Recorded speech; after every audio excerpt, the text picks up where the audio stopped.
Okay, so a very good morning, a good afternoon, and a good evening to everybody who's joining us from all over the world.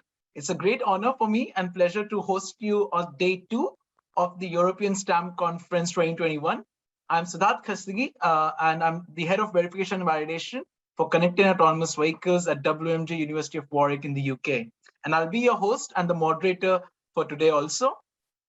We had a great set of speakers yesterday, and it was very good to see a lot of engagements for the Q&A session also. And also for those who joined us for the networking session, it was very exciting to see the amount of engagement we had in the networking session.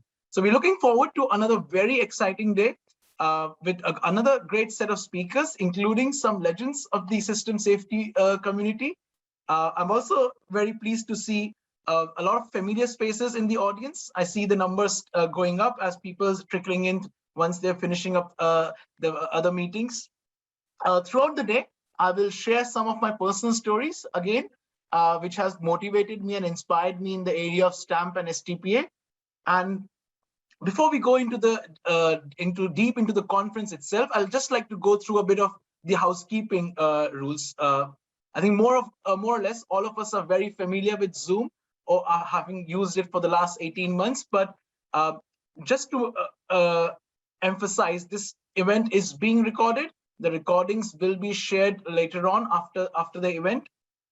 And please, if you want to ask a question, please use the Q&A tab, which is somewhere down in the middle of your screen in the Zoom features. Please don't use the chat to ask the questions because it's not easy to get it upvoted in chat. So please use the Q&A feature of Zoom to actually upvote the questions. As you might have noticed yesterday, we get lots of questions, and we've got fairly limited time, and we will try and answer as many questions as possible. But if you want some questions to be answered that that is something is very important for you, please upvote that. So we will always take the most popular questions as a priority to get them answered by the speaker. So that's along the Zoom housekeeping. I hope there's no fire alarms at my place, or I hope there's nothing at your place also. So in order to break the ice on day 2, we thought we'll do a quick poll around what we feel are challenges for us for STPA, for system safety in general, before we go into the first keynote of the day today with John Thomas. So could we have the first poll on screen, please? So here's a question for all of you who are attending attending today. What aspect of system safety is proving to be your biggest challenge right now? And you can only choose one. So choose your biggest challenge in system safety. Is it requirements capture and completeness? Is it system architecture definition? Is it scenario definition? Is it showing compliance with standards? Is it process automation? Just pick one which you feel is the most challenging bit for you right now in your current workplace. So we'll give it a few minutes to get people to submit their votes.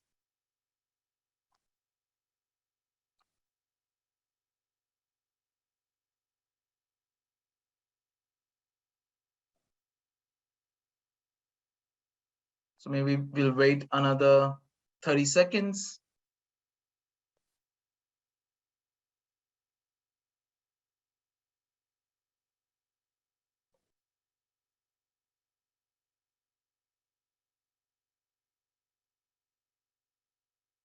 Okay, I think that should be good enough time for people to provide their outputs. So maybe we can have a look at the results.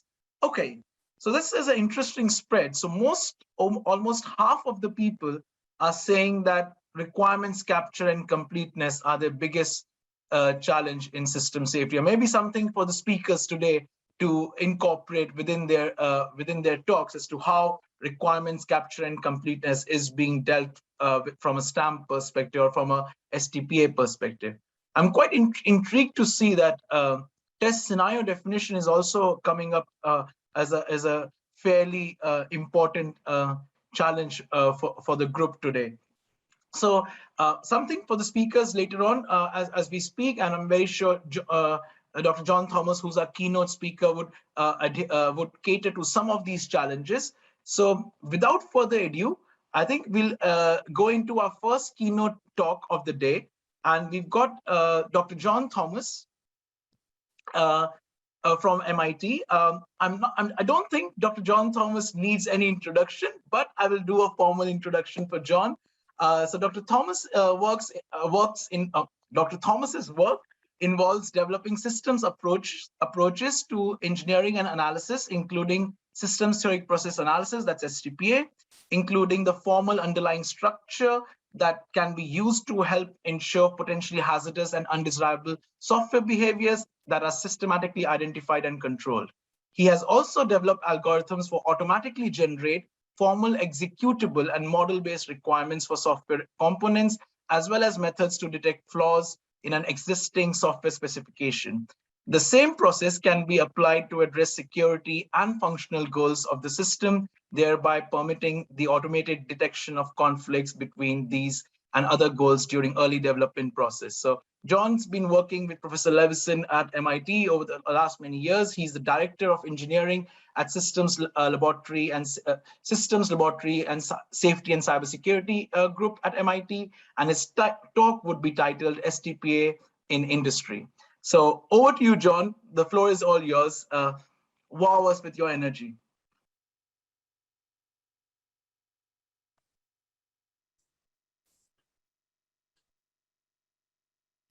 All right, can you hear me all right? Yes, we can hear you. Yeah, we can see you also. Perfect. Over to you. Perfect. Okay, let's talk about STPA in industry. Some of the guidance I got for today's talk is we should make sure to target folks who may be new to STPA, who may be attending for the first time to learn what is this all about and what do they need to know. And one thing that people ask a lot is, where is this used in industry? So we'll cover that. Another thing that's raised a lot of times is, what is this used for? And what types of problems is STPA well suited for? So those are probably my two top priorities in this talk. We're going to go through lots of examples of STPA. Quick disclaimer, just to make sure it's very clear. These are very short examples, not meant to represent a complete analysis, just to show a few core concepts. I want to start with a Tesla example. I like this because it's a real short example, and Tesla has been in the news. This is work from 2016, which is going to become very relevant later on. So Tesla has some automation, and let's just look at these 4 bullet points here. So these are engineering decisions that were made, and these are not actually that unique to Tesla. A lot of other vehicles have had similar decisions in the past. But let's read these out here. The automation will automatically maintain speed and distance from the vehicle in front, will automatically follow painted road markings, and this is from 2016 Tesla. That's a decision. What do you do if the painted road markings on the left and the right start to diverge? Well, the engineering decision at the time was to follow the right side markings. There's another decision to automatically recognize speed limits and to provide some overrides. Driver can override with manual braking, steering, and so on. So here's the big question. How can these design choices interact with each other to cause accidents? I mean, what would be very easy to do is to look at a camera or a radar sensor and look at how an individual sensor could fail and what that would cause, or to look at an individual power source and what happens if that power source is lost. But this is the hard problem. How are these choices going to interact? This is not a failure question. This is a design question. It's really hard to address this with simulation because there are millions of cases that exhibit ways these could interact with each other. So what are you going to do? Well, let's try STPA. This is a very simple control structure We've got driver at the top, providing control actions, making decisions. Those are the downward arrows. Those are basically the decisions that are being made to control some other processes. The driver may enable or disable some software controller in the vehicle. That software controller can make its own decisions, things like changing the lane, accelerating, braking, and so on, and receiving feedback from the vehicle to inform that decision making. So we've got control loops here. We've got these circles characterized by control actions coming down, feedback coming up, beliefs represented in the process model. Every controller in the world has something called a process model, a set of beliefs about what's going on outside. And in STPA, we look carefully at how those decisions, how those beliefs, how those design choices are going to interact and cause problems. One thing we look at is those decisions and what sorts of decisions could be unsafe, call these unsafe control actions. So an example would be a software controller does not provide a brake command when forward collision is imminent. I'm not going to spend a whole lot of time on a tutorial, but I do want to make sure I don't lose anybody. There's a lot of structure behind the scenes that's hinted at on this slide. And in a class, we would go through the details of how you construct this and what makes a properly formed UCA and so on. This actually has all of the ingredients you need to create a fantastic, strong requirement, a testable and verifiable requirement for your system. And so that's one way to check your requirements or to generate your requirements for the first time and make sure that they're complete and make sure you haven't missed anything. Let's move on though. This UCA is not something that I think is a big surprise that there's an aha moment in itself. It's just a stepping stone in the analysis. And we'll look at the other decisions that can get us into trouble as well. So the big question now is, why in the world would this software make this decision? Why would it not provide brake command when we're about to hit something up in front? And for that, we develop a scenario. So we look at a control loop. This stuff in black is a generic language that you would apply to any control loop, but you've got to adapt this for your own application to look at how the specific software or human or whatever you have is going to get confused. So up here, the black controller in our case would be the software controller in Tesla. So what might the software controller believe when it does not provide braking commands? Well, the belief might be everything is fine. There's no collision. There's no path obstruction up ahead. How could it come to believe that? Well, there are different types of feedback that could be received. Of course, the feedback could be missing altogether. There could be no feedback about an obstruction. That could be due to a sensor failure. That's kind of a trivial case. A non-trivial case would be maybe the sensor hasn't failed. It's working perfectly fine. And there might be environmental conditions and fog and snow and other things.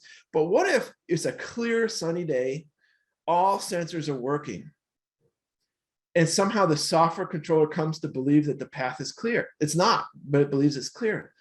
Well, some students did this in 2016. And one of the things that they postulated is maybe there are different states, right? Maybe the vehicle is moving on the highway. And that's different than if you're stopped at a red light somewhere. If you're moving down the highway, speed matters. It's not just position, it's speed. And so if you're tracking a car in front, as long as it's going the same speed as you are, it's not seen as an obstacle. And so the students created this scenario, and this is going to be described graphically. I think it's the fastest way to describe this. This car in gray here is the Tesla car with automation, and it's following this human driver in the middle, up in front. The human driver is driving along at a set speed. And here's our obstruction. It's 2 cars ahead. Interesting design choice. The sensor in a Tesla car and in most cars, they're not designed to look more than 1 car in front, at least not in 2016. But a human does. Now, a human driver would be looking maybe through the glass or around the side to try to see 2 cars in front sometimes, but not this automation. This automation will happily follow the human driver up in front. Now, if the human driver sees the obstruction, what do you think the human driver is going to do? Well, the human driver is going to look for a way to get around the obstacle. That means checking your blind spot. If there's someone in your way to change lanes, you might accelerate, you may decelerate to try to find your pocket and then move out of the way. Meanwhile, what's the Tesla doing while this human is problem solving? Well, the Tesla behind is just following. By design, by the way. Nothing has failed. Software hasn't failed. We didn't lose power. We didn't lose a sensor. everything working as designed.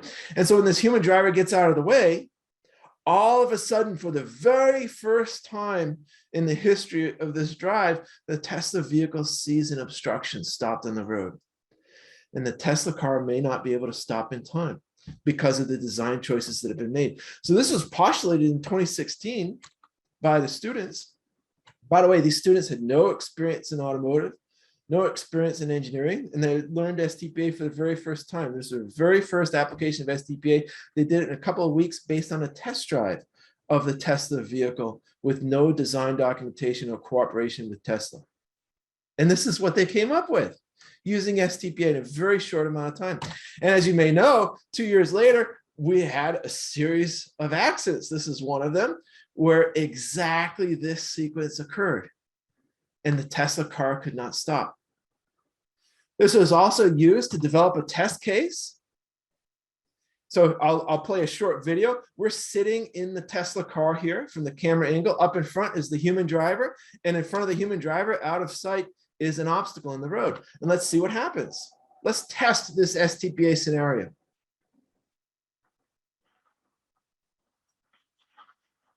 There we go. The Tesla is unable to brake in time. Every single piece of software and hardware working as designed, but of course not achieving our safety goals. That's the type of interaction that's really tricky to catch. And you can go through thousands of miles of simulation and not catch this sort of case unless you know what you're looking for. So this test scenario on the screen was not tested randomly. It was a deliberate test case based on these results and these specific concerns. So this is a way to accelerate testing and even better, get ahead of testing to anticipate these scenarios when you're designing the thing. And as you may know, if you've been following the news this year, there have been 12 of these accidents now since 2016, where this exact flaw has been causing disastrous accidents around the globe. Anticipated by STPA 5 years ago by a couple of students who didn't know anything about the details of the automation using STPA. So they went on and they said, well, let's look at human interaction. Let's bring the human into the loop here. So we can do the same process for human decision-making. Here's a UCA. The driver provides these override commands, and you can do that with steering. You can do it with braking and with other things. Let's say the driver overrides with steering when autopilot is engaged in doing the right thing. So autopilot is actually working just fine in this case, but the human grabs the wheel, overrides the automation, and causes an accident.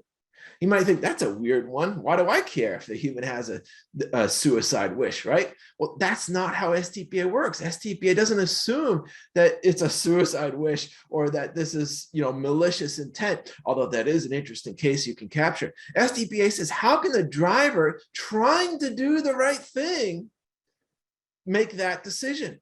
So let's figure it out. We'd apply the same sort of reasoning. We'd say, what could the driver believe at the time? It turns out there's about 2 beliefs that are really key to this. One belief is that the automation is not working, right? Now, beliefs don't have to match reality. The automation could be working just fine in reality. But if the human driver believes it's doing something wrong, the human is going to want to override. The other belief that is key to this is a human has to believe that this override command, that this steering action is actually safe. Again, beliefs don't have to be true or correct. They could mismatch from what's going on in reality. But how can these 2 beliefs occur? The belief that this action is safe and a belief that the automation is not working. And the students looked at that and they came up with this scenario. They said, suppose you're driving down the road, and one of the things they noticed is it's tracking the painted lines on the road. But if the painted lines diverge, what do? Well, there's not really a perfect answer in the automation. You have to do something. And the decision made in 2016 was to follow the one on the right. And so here's the scenario. You're driving along and you see an off-ramp on a highway or something similar to this. And the Tesla car is going to see the lines diverge and it's going to prefer the one on the right. So it's going to start to take the exit automatically every time. The other thing that the car can do is it can recognize the speed limit for this off-ramp, which is 25 miles an hour in the US, very low speed limit, right? Much lower, about a third of what the speed limit is on the highway. And it'll apply the brakes for you to match that new speed limit. Now, meanwhile, if you're a human driver, you might not want to take that exit. So what are you going to do as a human? Well, your first gut reaction, seeing the car take the exit, which is a turning action, is I've got to counteract that turning. I've got to grab the wheel and bring it back into my lane. Bingo. What's going to be going on when the human grabs that wheel? So your car just took the exit and you slow down. What if there's other traffic around you? Where is that traffic going to be? If there's traffic following you when your car took the exit and slowed down, where is that car going to be when you as a human grab the wheel to fix the situation and get back into your lane? That car may be right in your blind spot where you can't see it, even if you didn't look out the window, and you may crash into that car. Look at this. Not a single thing has failed. This is due to the design choices that have been made, all coming together in this way that creates confusion and creates an accident scenario. It's not about a software failure or a single line of code. This is a requirements problem, basically. This is about the choices that we've made when we designed the automation, something that we didn't see coming. So you can apply this incredibly early with almost no design information to anticipate these sources of confusion, what can go wrong, and design a better piece of automation or a better vehicle. This was anticipated in 2016, by the way, and if you pull up some YouTube videos, you can see that this sort of thing has happened as well. So another question that we get is, how does STPA differ from FMEA, fault trees, HAZOP, and other techniques? And the best example that I know that shows the difference is a cooling system example. So we'll go through this quickly. This is an industry case study, by the way. This is based on a real cooling system. It could be in a nuclear power plant. It could be in a chemical plant. It could be in a car. Vehicles have computer-controlled cooling system. It could be spacecraft or other things today. This is one of the nice things about this cooling system. So this is an older cooling system that's been in place for a few decades. This is very simple P&ID on the screen here. We've got two pumps. They're sized for 100% capacity. Only one of them is on at a time, but we've got a backup in case we need it, in case something goes wrong. It's controlled by maintenance. This would be a human action, not a piece of automation that controls the pumps. And so we have typically one pump on at a time. It's pumping coolant through a cooler, through a filter, through a flow sensor, and cooling down some process that generates heat. And the key concern here is we don't want that process to keep operating without cooling. That could be disastrous for whatever system, whatever goals we have for this system. So they have a digital controller. Again, this is the old system. It's been operating for a decade or more. And this digital controller detects if we ever lose cooling. And if we do, it's going to shut down that process that generates heat. So it has a flow sensor, it has a temperature sensor, and a pressure sensor, but it's only got one of each. So these are potential single point failures, right? But this has been operating, and it's operated pretty well for over a decade. The only problem is we've had some false positives.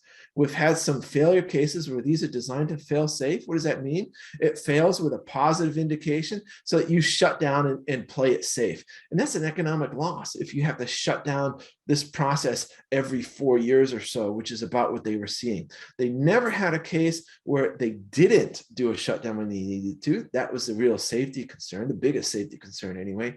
But they did have a number of cases where we had inadvertent shutdowns. We're shutting down this process, having $1 million economic loss because then you have to check out what went wrong and restart and so on. And that's not desirable. So the idea is to fix it. And how do we fix it? We fix it with triple redundancy. So the new system, and that's what we're going to analyze with STPA together, is this new system that includes triple redundancy everywhere. We've got triple redundant flow sensors. So if one fails, we can still make the right decision. Pressure sensors, temperature sensors, and triple redundant digital controllers. And so here's the difference in the logic. The logic is the same. The old system just applies a threshold to every sensor and goes into a big fat OR gate, and we shut down if something goes wrong. The new system does the same thing, has the same thresholds, the same OR logic, meaning if pressure only looks bad, we're going to shut down. But the difference is we now have 3 pressure sensors. And that means we have to figure out which one to listen to. We need some sort of fault detection and voting. And the way that that works is the way it always works in just about every industry. Very, very standard design decisions are made in this digital logic. We're going to use median select of non-faulted sensors to select which one to listen to. We're going to use 1 out of 3 logic. So if one instrument is failed, one sensor is failed, we're going to use the remaining 2 that are still working. If 2 are failed, we're going to use the last remaining instrument. And the logic here is the old system that only had 1 sensor per channel was good enough to begin with. We just need to be at least as good as the old system.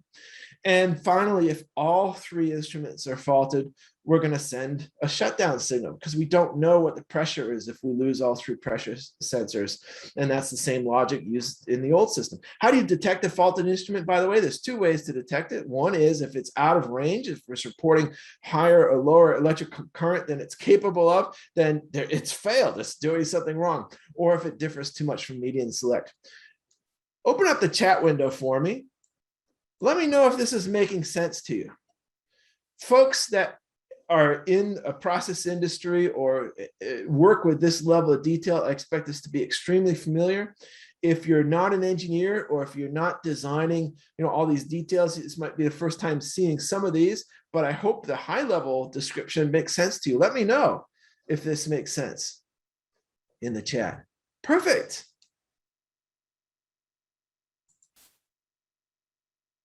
Fantastic. Exactly what I was hoping for. All right, so we're going to analyze this. Now, I'm just going to show you the result of HAZOP. 120 person hours was commissioned on this system. By the way, these slides are simplified because it's a real system. There's proprietary concerns and other things. So I've had to scrub the results so that I can share this publicly. But an actual HAZOP team of experts, folks have been doing this for 20 years, was commissioned to apply HAZOP to the real PNID, which is a bit more complex. They spent 120 person hours on it. And they came up with things that I've scrubbed, but they more or less look like this. What if the temperature is higher than it should be? What if the temperature is lower than it should be? What could cause that? What's the effect? And the effect of temperature too low is actually a good thing. It's too much cooling. There's no danger of icing or anything like that on the system. It can take it. The same thing with flow. If flow is too low, we're going to have damage. If flow is too high, there's no meaningful effect. The thing can take it. We're not going to have a rupture or anything like this. So this is analyzed by experts, and this is more or less the typical sort of conclusion that you would get from HAZOP. And an FMEA was commissioned. By the way, the real study was over 1,000 person hours of effort. We're talking 200 pages of spreadsheets. If you've done FMEAs before, you know exactly what that looks like. Here's a very simple excerpt from that that's been simplified in a PowerPoint version to just give you the essence of this. The way this works is you say, what if the temperature sensor fails? Well, it could fail high, it could fail low. What if the flow sensor fails, and so on? And some of these are important, but they all are mitigated by this triple redundancy pretty much. And so this is sort of what the FMEA looks like. And this was reviewed, by the way, with experts. This was done more than once by more than one team, and they were compared to each other, and they more or less produced the same sort of conclusion. There's nothing really surprising on this slide. Fault trees were performed by experts who have over 2 decades of experience doing fault trees, and it sort of looks like this. This is a simplified version. We're looking at the probability of inadvertent shutdown at the top, and there's some events not included on this slide. It gets kind of messy, but basically they're saying, look, we need all 3 pressure sensors to fail together. If 2 of them or 1 of them fail, it's not good enough. We need all 3 to fail together, or we need some possibility of a common cause fault in the pressure sensor design, and so on. And they have probabilities for this based on historical data for the actual sensors. And when you plug this in, what you get is a beautiful mathematical proof that this new system is 10 times better than the old system. Right, we can look at the probability of an inadvertent shutdown, which is the false positive problem, which is we lost $1 million and we didn't need to because we shut down and we didn't need to. That's going to happen 2.2 times 10 to the minus 3 probability per month. And for the new system, it's an order of magnitude better. We can expect 1 every 700 years in the new system compared to once every 40 years in the old system based on these numbers. Again, this is commissioned by experts. This should not be a surprising result. Anybody who's done fault tree analysis or probabilistic risk analysis knows exactly how this works, and this is not a surprise to anybody. So this has been done many, many times. And all of these trials produce the same result for failure-based methods. The new system is better. In fact, you can put a number on it based on the cost of an inadvertent shutdown and the probability of it happening. You can put a cost, and basically the cost of the new system will pay for itself. And you can show that mathematically. I'm not going to spend any more time on that. I just want to show you that it's been done. What I want to spend my time on is STPA, because this will show you the different way of thinking and the different sorts of conclusions we get. Now, I'm not going to spend a lot of time to go through this carefully like I would in the class. I'm just going to skim through the essence of the analysis, but I encourage you to take a look at the handbook and to go through this yourself. There's also tutorial videos available for anybody who wants to learn the STPA process a little bit better. But we would look at a control structure, not a physical PNID in STPA. The physical PNID just lives in the bottom. That's the ultimate, the pumps and the valves and stuff. That's the ultimate stuff we're trying to control at the end of the day. But there are control layers that operate up above, right? There's automation here in blue that makes a decision about when to provide a shutdown. That decision is based on 3 pieces of information. We're going to look carefully. Is that the information that it needs to make the right decision? How can it get confused? How can it be fooled into making the wrong decision? Maybe due to a failure in the sensor, but maybe due to no failure at all, based on the design decisions we've made and the features that we've incorporated. We'll look at human operators, maybe in a control room somewhere, making decisions, collecting feedback and monitoring the thing. And we'd also look at these maintenance technicians, maybe with these manual control actions to turn the pump on or off. That would typically only be done if you're doing some kind of maintenance, repair, or preventative maintenance on the pump. This wouldn't be a digital or automated control action down here, but it is something we include in the control structure, right? And these are decisions and thought processes that you don't expect to see in a PNID, in a physical layer, but it's really important for safety. It involves a lot more than just individual components failing or rupturing. So we look at these decisions, and one place to look is a shutdown command from the digital controller. And that would be a decision that clearly can get us into trouble. We'd say, how can not providing the shutdown command get us into trouble? If we don't shut down when we've lost cooling, well, we're in trouble. We're allowing this process to keep operating with no cooling, and that could be disastrous. We could also look at how providing the control action can get us into trouble. Maybe we provide a shutdown command when there's nothing wrong, needlessly. And that is an economic loss. It's not the biggest loss, but it is an economic and a financial loss. And it does, by the way, challenge the safety systems, because we have to shut down and we have to restart the plant. And that is a lot of times where you have issues in accidents and incidents. We also look at timing of the decision making, how this could be done too late or too early. And we look at the duration of the control action. How can stopping the control action too soon cause a problem? Can we get stuck in a shutdown state and we can't reset? Or do we have another sort of problem there? Let's look at this UCA. And let's zoom in on this guy, because this is something that they were having in the old system every 4 years. And it's the whole reason for the new system is to do a better job preventing these inadvertent shutdowns when nothing was wrong. So let's look at how the digital controller can get confused. So the controller provides a shutdown when cooling is adequate, and cooling is just fine. That's what we're going to hone in on here. And let's build some scenarios. These would be simple scenarios. We do a bit more than this in a real STP analysis, but I want to kind of give you a glimpse at the kind of thinking behind this. Let's look at the DC process model. Remember, this would be the digital controller's beliefs about the outside world that would cause it to make that decision. One belief is that the pressure is too low, right? So if it honestly believes we've lost pressure, it's going to think that we've lost cooling and it's going to shut down, even if the reality is maybe the cooling is just fine and this belief was incorrect. So we're going to look at that, and then we're going to explain the belief, because we need to take action as engineers, and we can't fix it unless we know why these beliefs are occurring. And one reason would be if it receives low pressure signal from all 3 pressure sensors. Remember, because we've got that triple redundancy. So that's one way that this can happen. Another way it can happen is we lose one pressure sensor and the other 2 agree that we've got low pressure, and so on. So we look at the different sorts of inputs that can lead to this belief. Let's look at some other beliefs. So pull up the chat window for me. We'll do just a little bit of interaction here. Someone tell me another belief that would cause this action.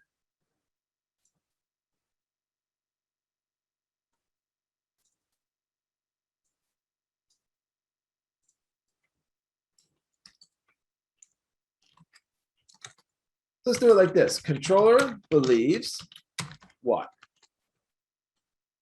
Oh, I love it. Believes system is already shut down.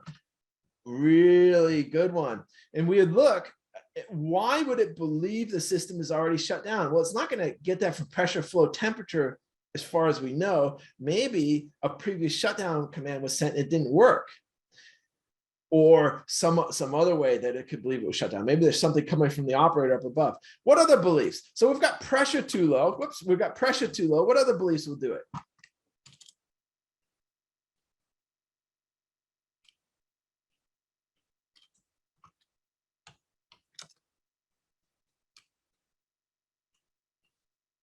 Flow, yeah. Tell me a little bit more what you mean by flow. Spell it out for the rest of us.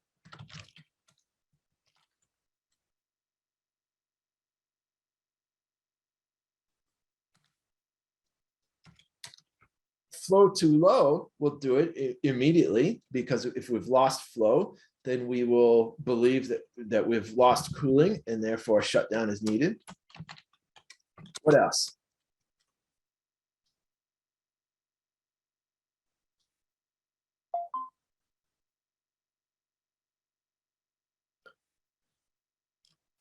Yeah, temp too high. And we've got another one. Someone suggested signal is lost. Signal is lost. That indicates some sort of fault detection. Controller believes there are faults. We might preface that with critical faults or something to that effect. What sorts of faults will cause the controller to shut down? Do you remember?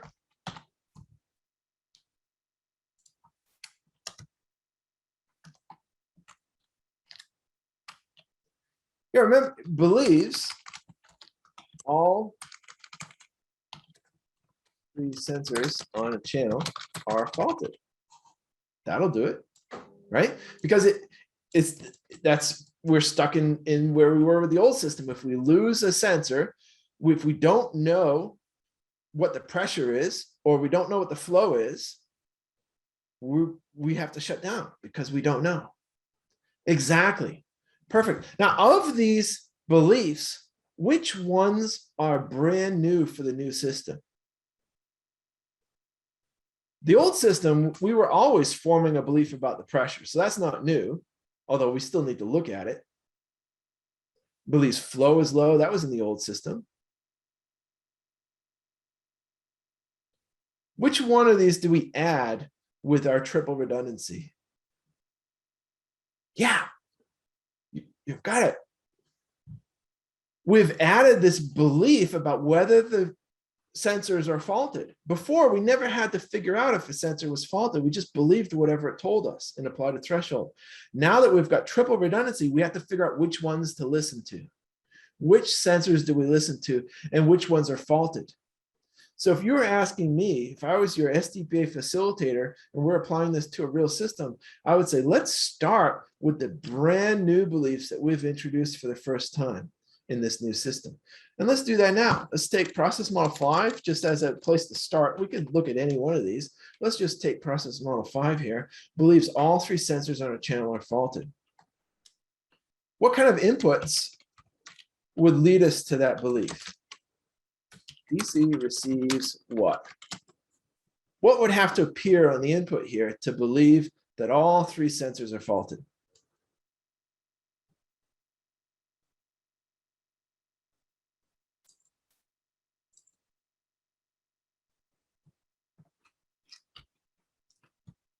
Yeah, no signal. That's right. Out of range is one way to say no signal, because no signal could appear as out of range low.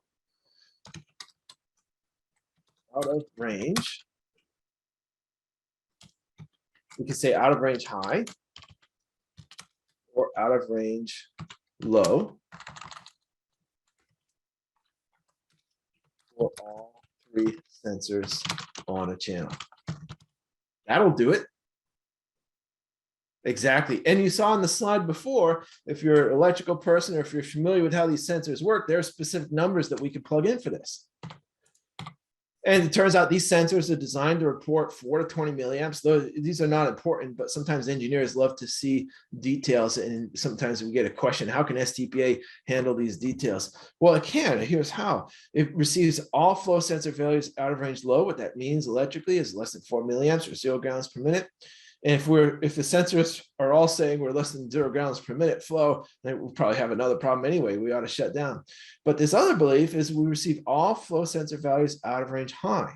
So the sensor is only designed to report up to a certain gallons per minute, which would be 20 milliamps electrically speaking. And if it's out of range, if the sensors are maxed out or if they're failed and we've got a short circuit or some other problem, we want to detect that and we want to throw those sensors out of the logic and know that they're faulted. And if all three of them at the exact same time are faulted, then yes, we would provide a shutdown command. So the next question is, how can this happen? How could they all report out of range high? Now, there would be a failure scenario in here. There is a possibility that they all fail at the exact same time, but there's also a non-failure scenario in here. How could they all be working, but they report out of range high or out of range low together? And one question is, what's the design choice behind these sensors? And this is historical flow data for this system that basically is supposed to support 50 gallons per minute flow, and it plus or minus about 5. This is the lowest we've ever seen, is 45.5 during normal operation. This is the highest we've ever seen, is 55 gallons per minute during normal operation. And so they chose the sensors that can handle 60 gallons per minute. So they had a safety margin in here, right? A very familiar concept. And so it can detect up to 60 gallons per minute. If you go over 60 gallons per minute, those sensors are going to max out. So a new question now, we're building a scenario. See how this is working? We started with a control action. If we provide shutdown when cooling is just fine, what will cause that? Well, if it believes that all the flow sensors are faulted, it's going to shut down. What will cause it to believe all the flow sensors are faulted? Maybe when everything's working. Well, if their indications are maxed out, that'll do it. If that's what's reported on the feedback, if out of range high is reported, it'll assume that they're faulted, that they're not working properly, and it will shut down automatically. That's the design choice that was made. So how can F1 occur? And we're going to build scenarios. If we would build scenarios involving component failures, would say things like, how can this valve fail, maybe fail open in a way that has more flow than we've ever seen before. But let's skip ahead to the non-failure scenarios. Anybody see a way that we could have this exceed this 60 gallons per minute typical flow without anything broken?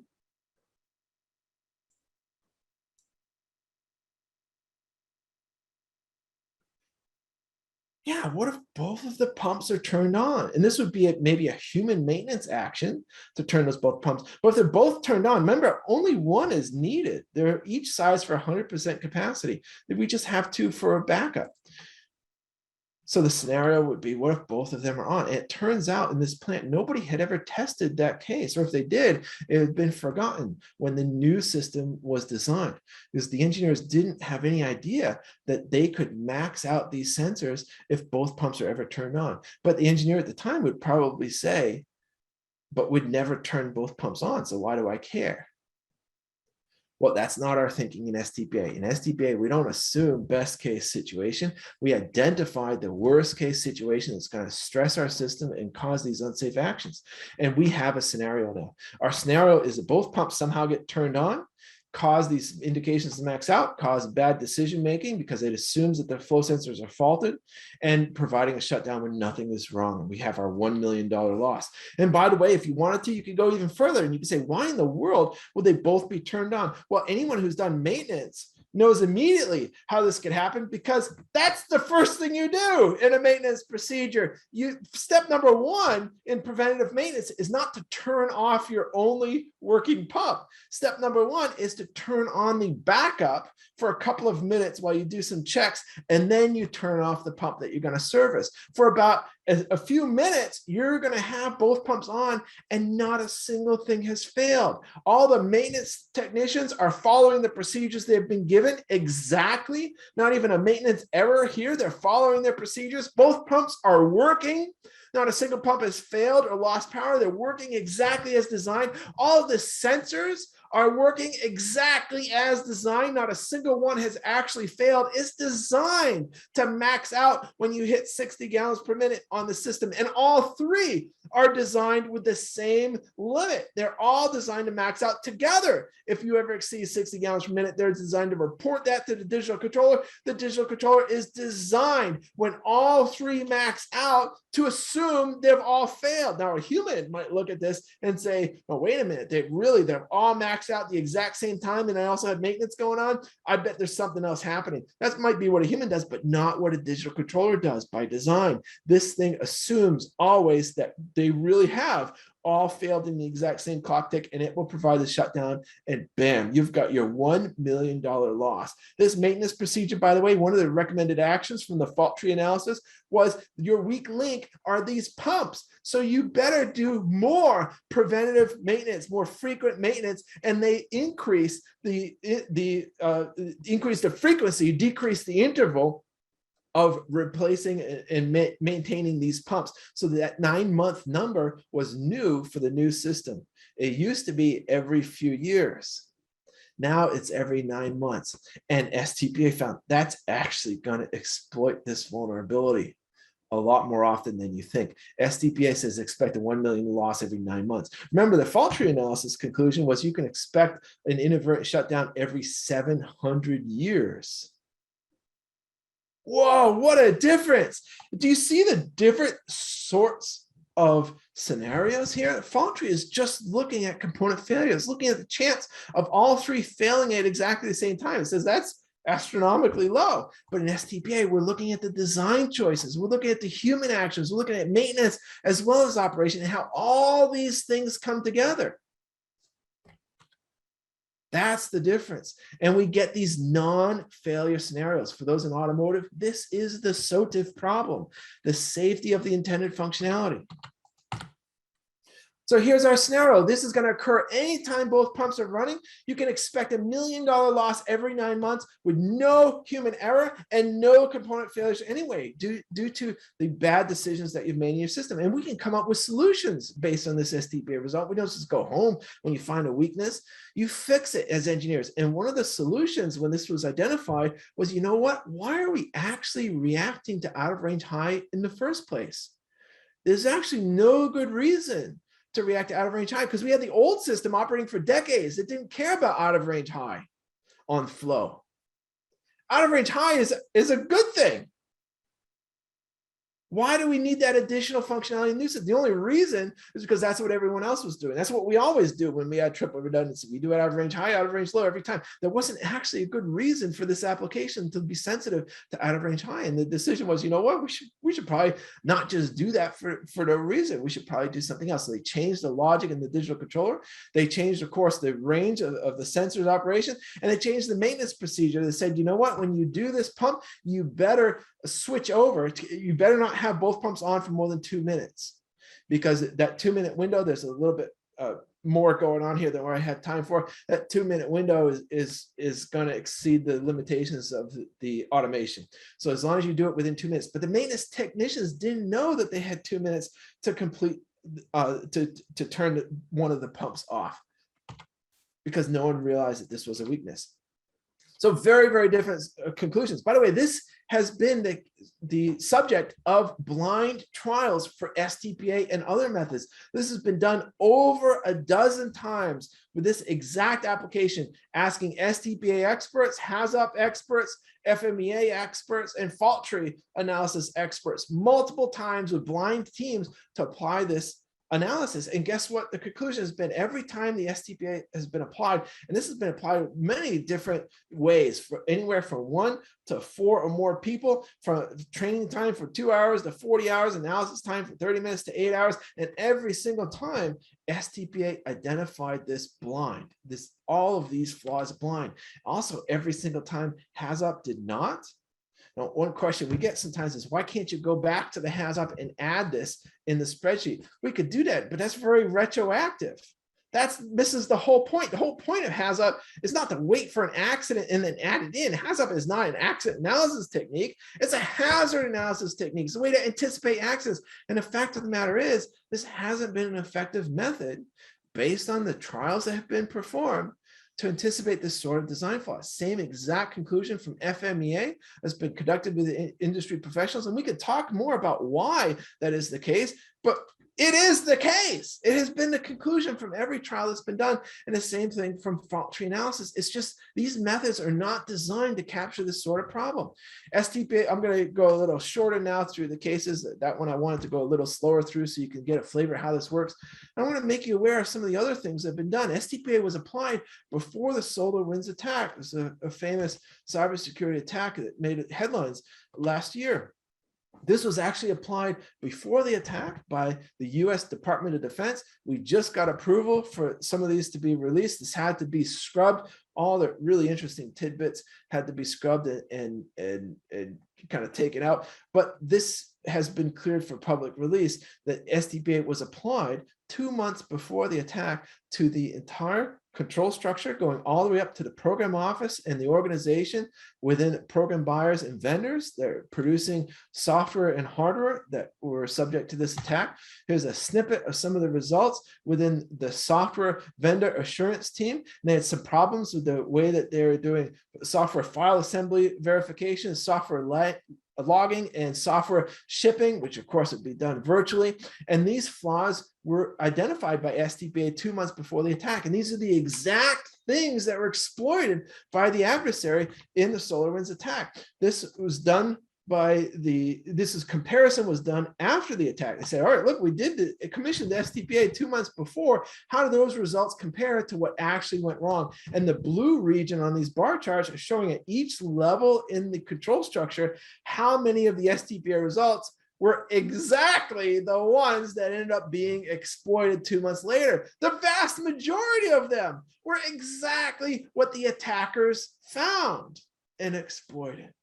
That's really surprising. And so the STPA findings from October 2020 matched the findings from the December 2020 SolarWinds attacks. STPA identified vulnerabilities and generated effective new solutions that were implemented by a specific DoD customer, not the entire DoD. It was within a very specific bubble. They were doing this as a research project, and they implemented those solutions to eliminate vulnerabilities that remained in other supply chains. Super interesting result, and that's about all that we've been cleared to say publicly. But I'm happy to take questions and let you know. Let's see if we can answer questions. Although I want you to know it's controlled information beyond what I've presented. STPA is being used at Google. This is a technical insight that Google's gotten from their software interactions within their systems. One of the interesting things is they have a publisher that takes internal data and makes it, reports it to a publicly accessible map, and it provides an update action. And one of the interesting things is they've got some concerns with publishing information that maybe shouldn't be published. And they looked at how that could occur. And there's some problems. There's some asynchronous data processing going on between a consistency pipeline over here and the publisher. So how does a publisher actually know that it's safe to publish when the consistency pipeline has no kind of coordination with the publisher? And that's on purpose. That's a design choice that's made. These results were used to make a stronger publisher in Google systems. This is also applied to human control loops. There's some problems and some concerns with the review team approving things that really probably shouldn't have been approved. So what can we do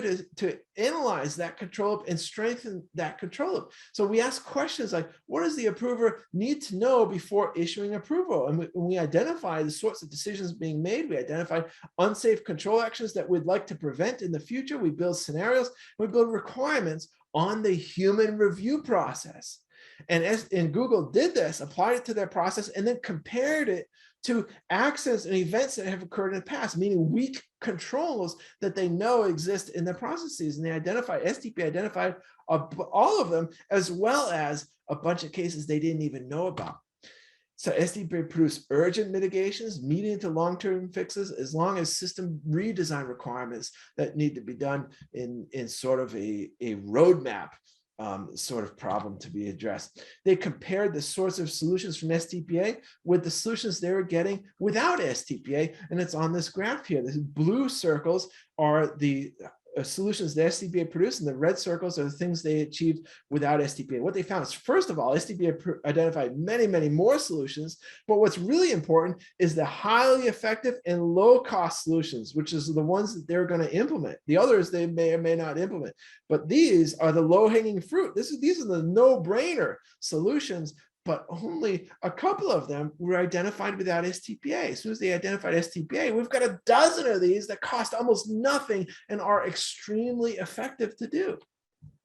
Embraer applied STPA and they produced this result. They applied it to an error management system and they identified hundreds of requirements that were generated from STPA. And what they did is compared those requirements to the existing processes that they have for generating requirements.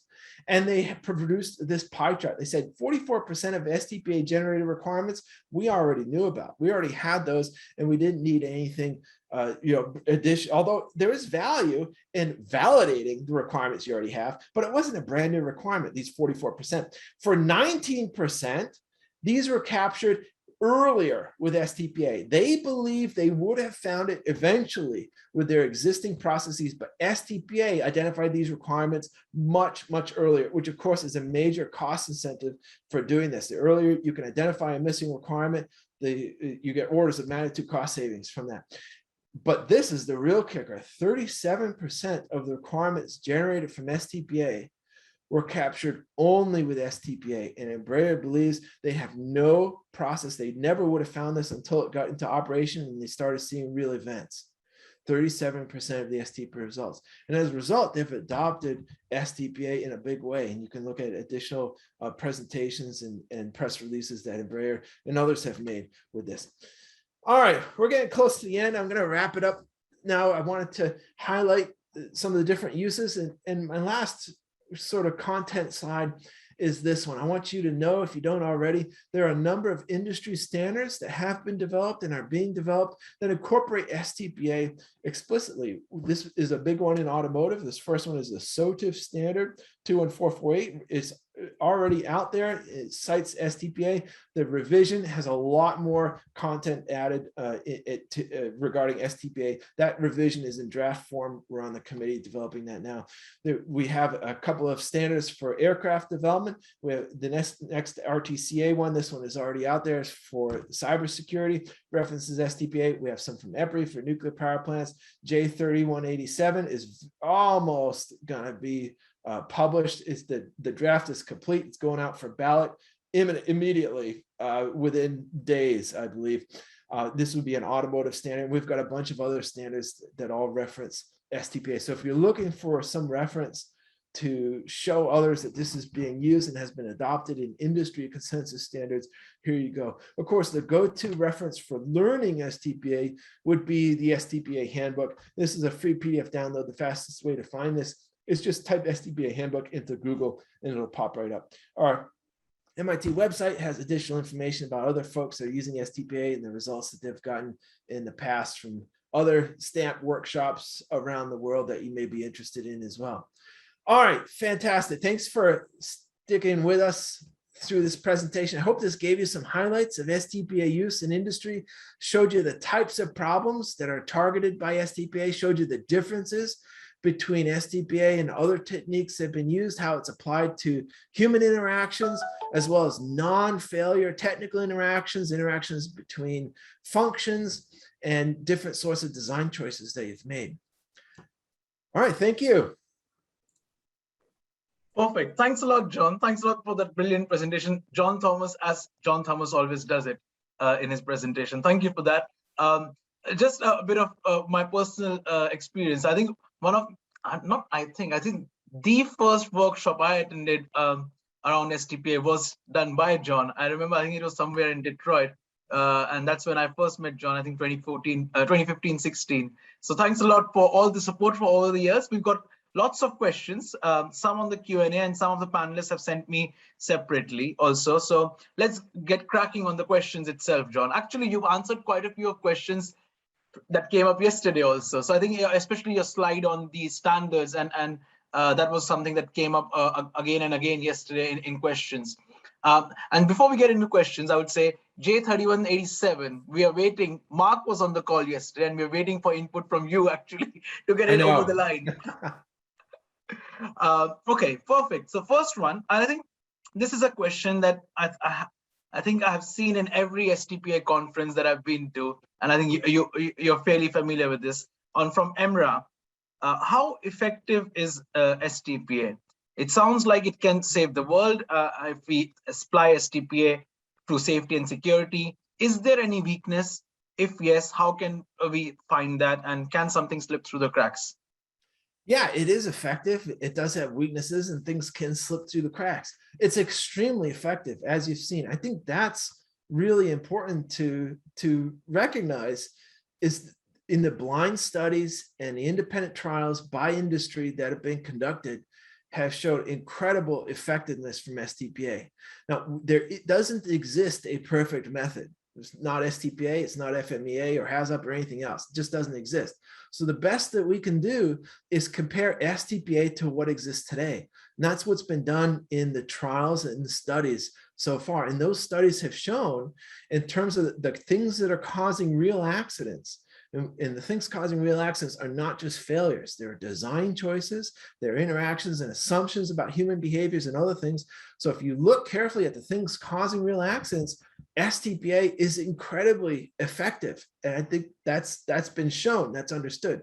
But it is true, like any method, it does have weaknesses. And one weakness that's been found, the US Air Force did some, oh no, the question went away when we marked it. Oh, sorry. It's no worries, I got it. Yeah.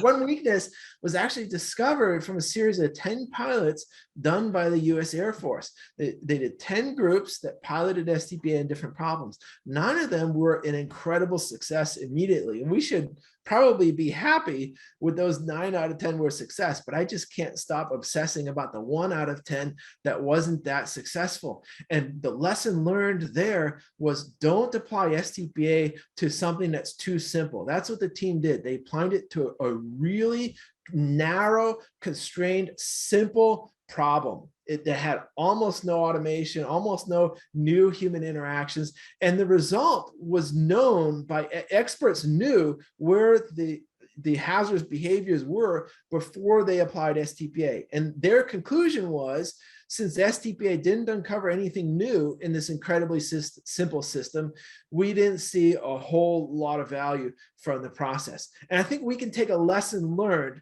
from that group. We shouldn't be, STPA is not intended for analyzing, a thermostat on the wall, although we do have internet-enabled thermostats now that have cybersecurity concerns. I think that would be a great application. But a little mercury switch thermostat that just, I don't know if you're going to discover something brand new. So that's a lesson learned. That's one of the weaknesses. You don't want to apply this to something that's too simple. Another thing we need to keep in mind is it is a human process, just like performing HAZOP, performing FMEA, performing fault tree analysis, and all the other hazard analysis techniques. It is something that's conducted by humans. Even if there are tools available, we still have humans who are using the tools and directing and guiding the tools. And anytime you have humans involved, there's a possibility of making mistakes. And that's true for STPA. It's possible to make a mistake with any method. So you do need to know the process. You do need some education. You need to learn. The good news is there is training available. There's another question about the training that maybe we could talk more about, but the training is out there. Training is available already for folks who are interested, and you do need to understand the process. You do also need to review the STPA handbook. There's some people that expect to know the process from just watching a half-hour presentation. I'm excited folks get so enthusiastic after a short presentation, but you do need to do your reading and do your homework to understand the process. Yeah, that's brilliant, John. And just add a bit from our own experience around that is, as you said, every methodology has its own pros and cons. But what we've found is you find more by doing an STP as compared to an FT or FME or HAZOP. But I'll completely agree with you that the power of STPA is when you're applying it to a complex system. There's no point applying it to a simple system because I think some of the traditional methods work well for that also. Okay, moving on to the next question. We're from Florian Wagner. Would you say the one goal of STPA is to avoid cookie cutter approach, for example, FMEA in sometimes, to force people to really think than just going through the motions?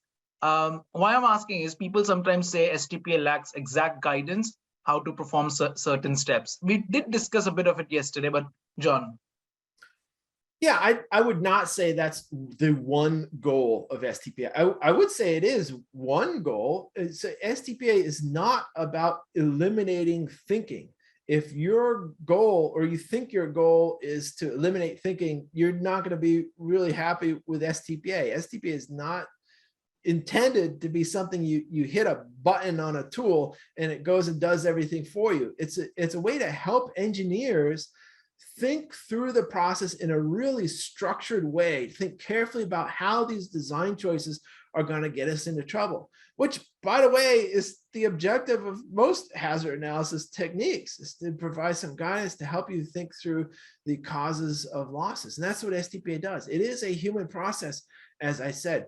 Now, one of the dangers in STPA is, Florian's exactly right. One of the danger, this is not just STPA, by the way, I actually see this in every technique, is apply the technique without any thought, without any thinking, as a cookie cutter approach.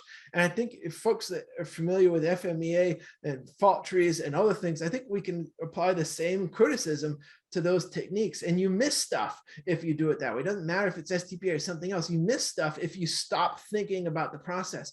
So STPA, I would argue, it does provide that guidance in the method.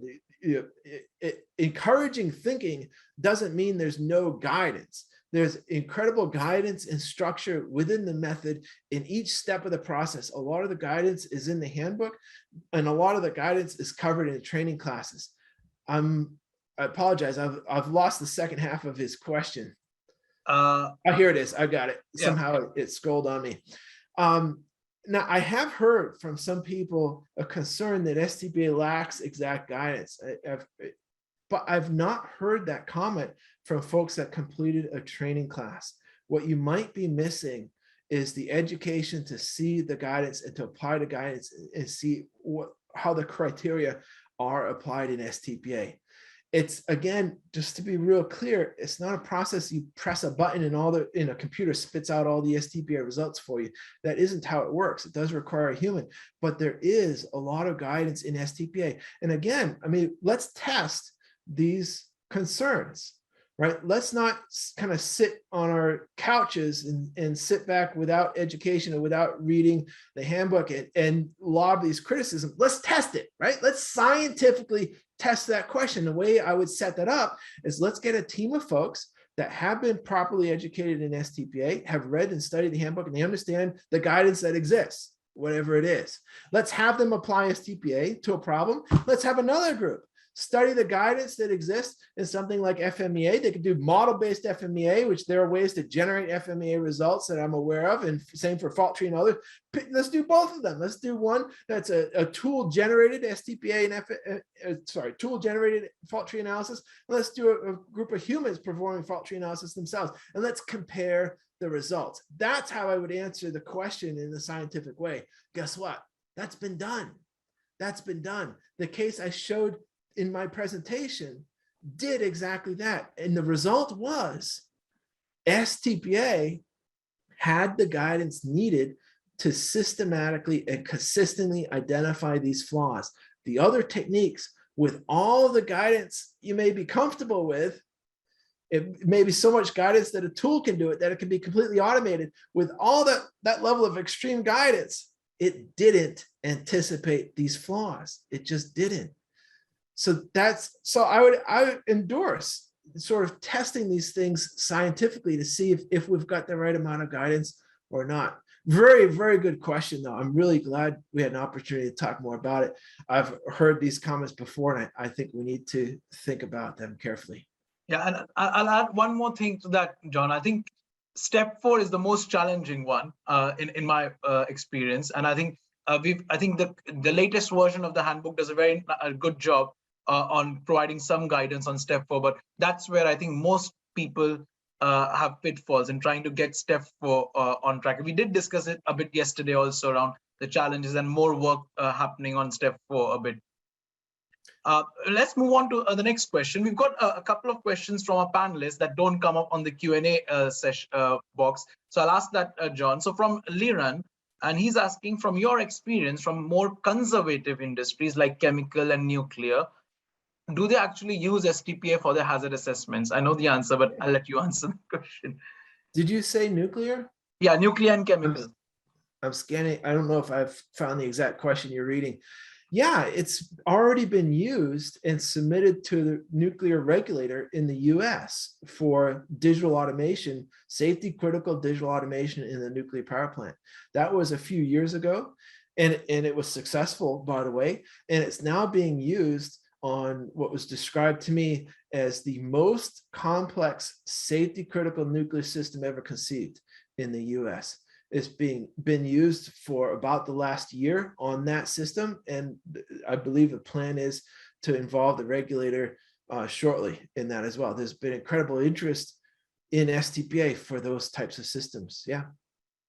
Okay, sounds good. Okay, let's move on to the next question from Farnak. How much SOTIF in your experience? Is applicable? Deriving the requirements from SOTIF is really not easy and seems very not user-friendly standard. So I think if I understand the question correctly, maybe trying to understand how STPA could help in the SOTIF process. So something on those lines. So I'll let you answer. I think we could also bring in 3187, and there's a specific SOTIF section in the 3187. Yeah, tell you what, let me give a quick answer. I'll let you talk to the standard. So I've got to interpret the question a little bit because I don't see STPA exactly named in the question. So I've got to make some assumptions about what was meant here. But so how can STPA help with the SOTIF problem? Well, first, I hope that it can help because it is in the SOTIF standard. The creation of the SOTIF concept used STPA from the start. So I do hope that STPA can be helpful. And I believe it can. I mean, STPA, first of all, can generate requirements for you. The requirements come from the unsafe control actions and the scenarios. I didn't have time to go through this, but you can take the UCAs from STPA, and that literally has all of the information you need to generate specific controller requirements for your system. Now, there's other requirements you'd get later in the scenarios, but you can get requirements immediately generated, and this can be automatically generated from STPA, the requirements from the UCA. So that's probably a real quick and easy answer to the SOTIF problem. More generally, though, the SOTIF problem is exactly the sort of thing STPA is really strong at. For those who may not know, SOTIF, the safety of the intended functionality, this has been a recognition. This is almost a revolution in system safety and automotive. This global recognition for the entire industry that looking at individual failures and malfunctions is not enough. We're missing the case where all of the intended functions are achieved. There's no malfunction, there's no loss of function, there's no partial loss of function. All the functions may be achieved as intended, but they aren't safe.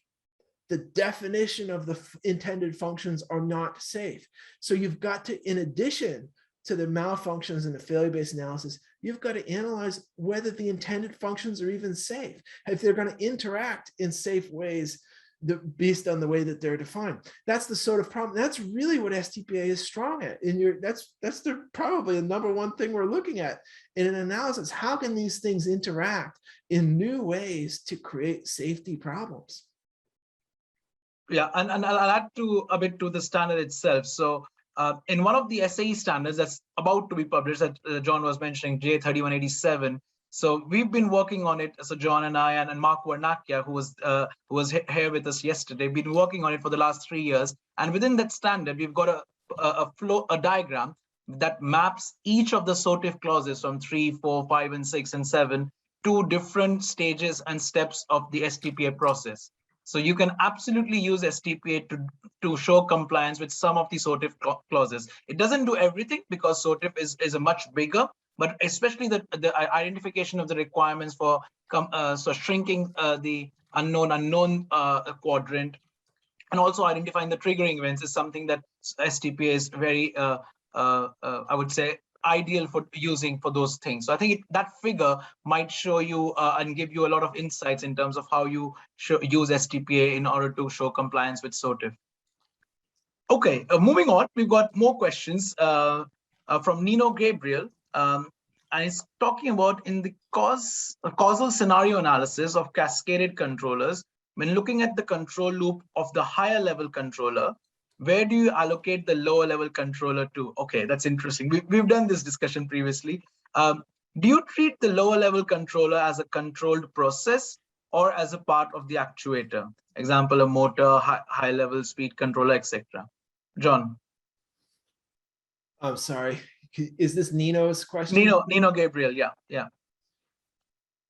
So this is a question about using STPA. I don't know if everybody new to STPA is necessarily going to follow this or the answer.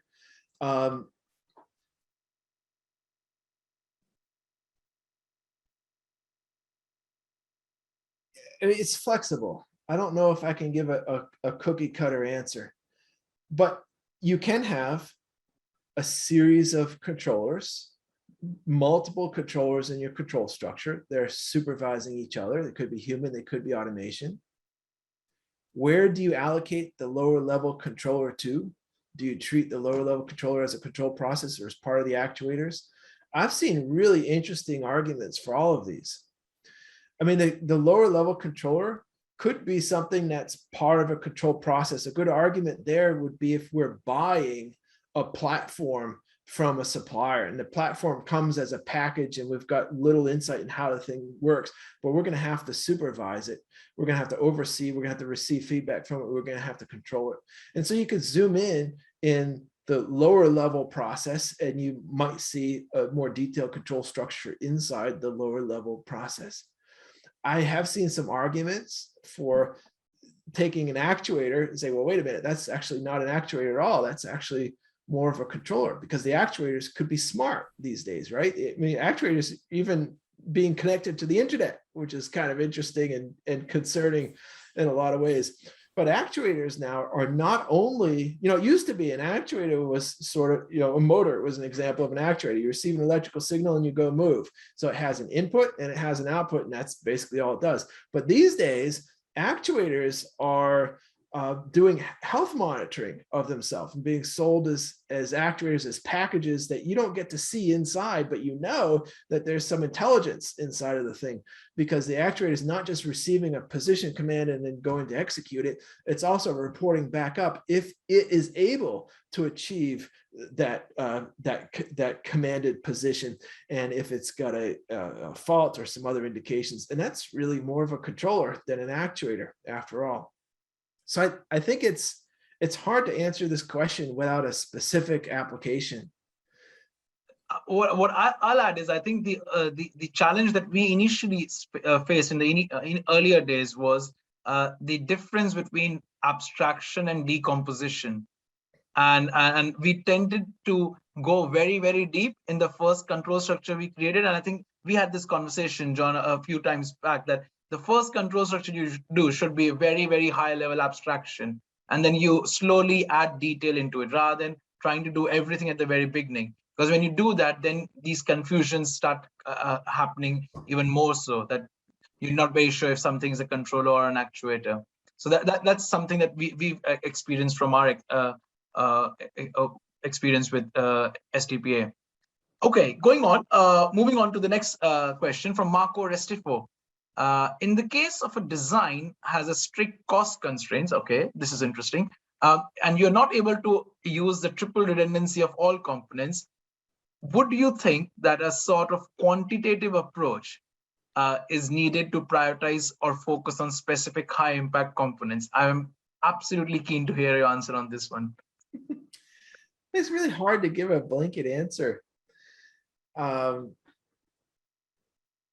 I think STPA would provide a lot of insight for this question.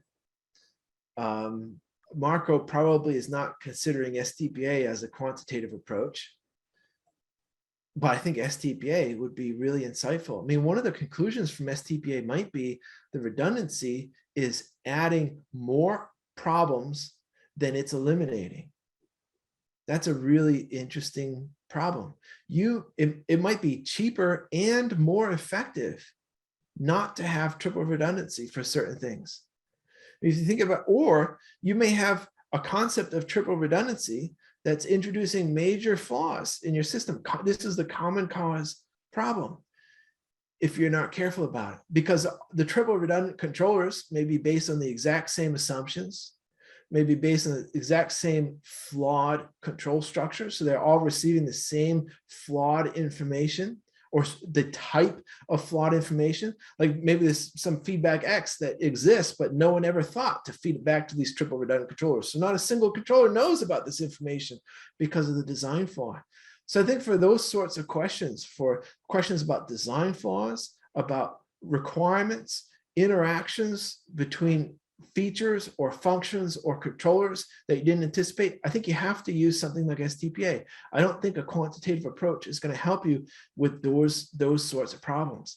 Now, for a failure-based problem only, quantitative approach seems like it might provide some insight. However, there's all kinds of gotchas. There are lots of assumptions in a quantitative approach, even for just strict failures. One problem is common cause failure. How do you deal with common cause failure? There isn't really a strong quantitative approach to deal with common cause failure. I'm familiar with how we add these into a probabilistic risk assessment into a fault tree, but we don't really have a strong way to identify what those common causes are for failures. Another problem is if you're adding redundancy, you're adding complexity, really. You're adding design complexity, because now you have to decide, what do we do if those triple redundant components disagree with each other?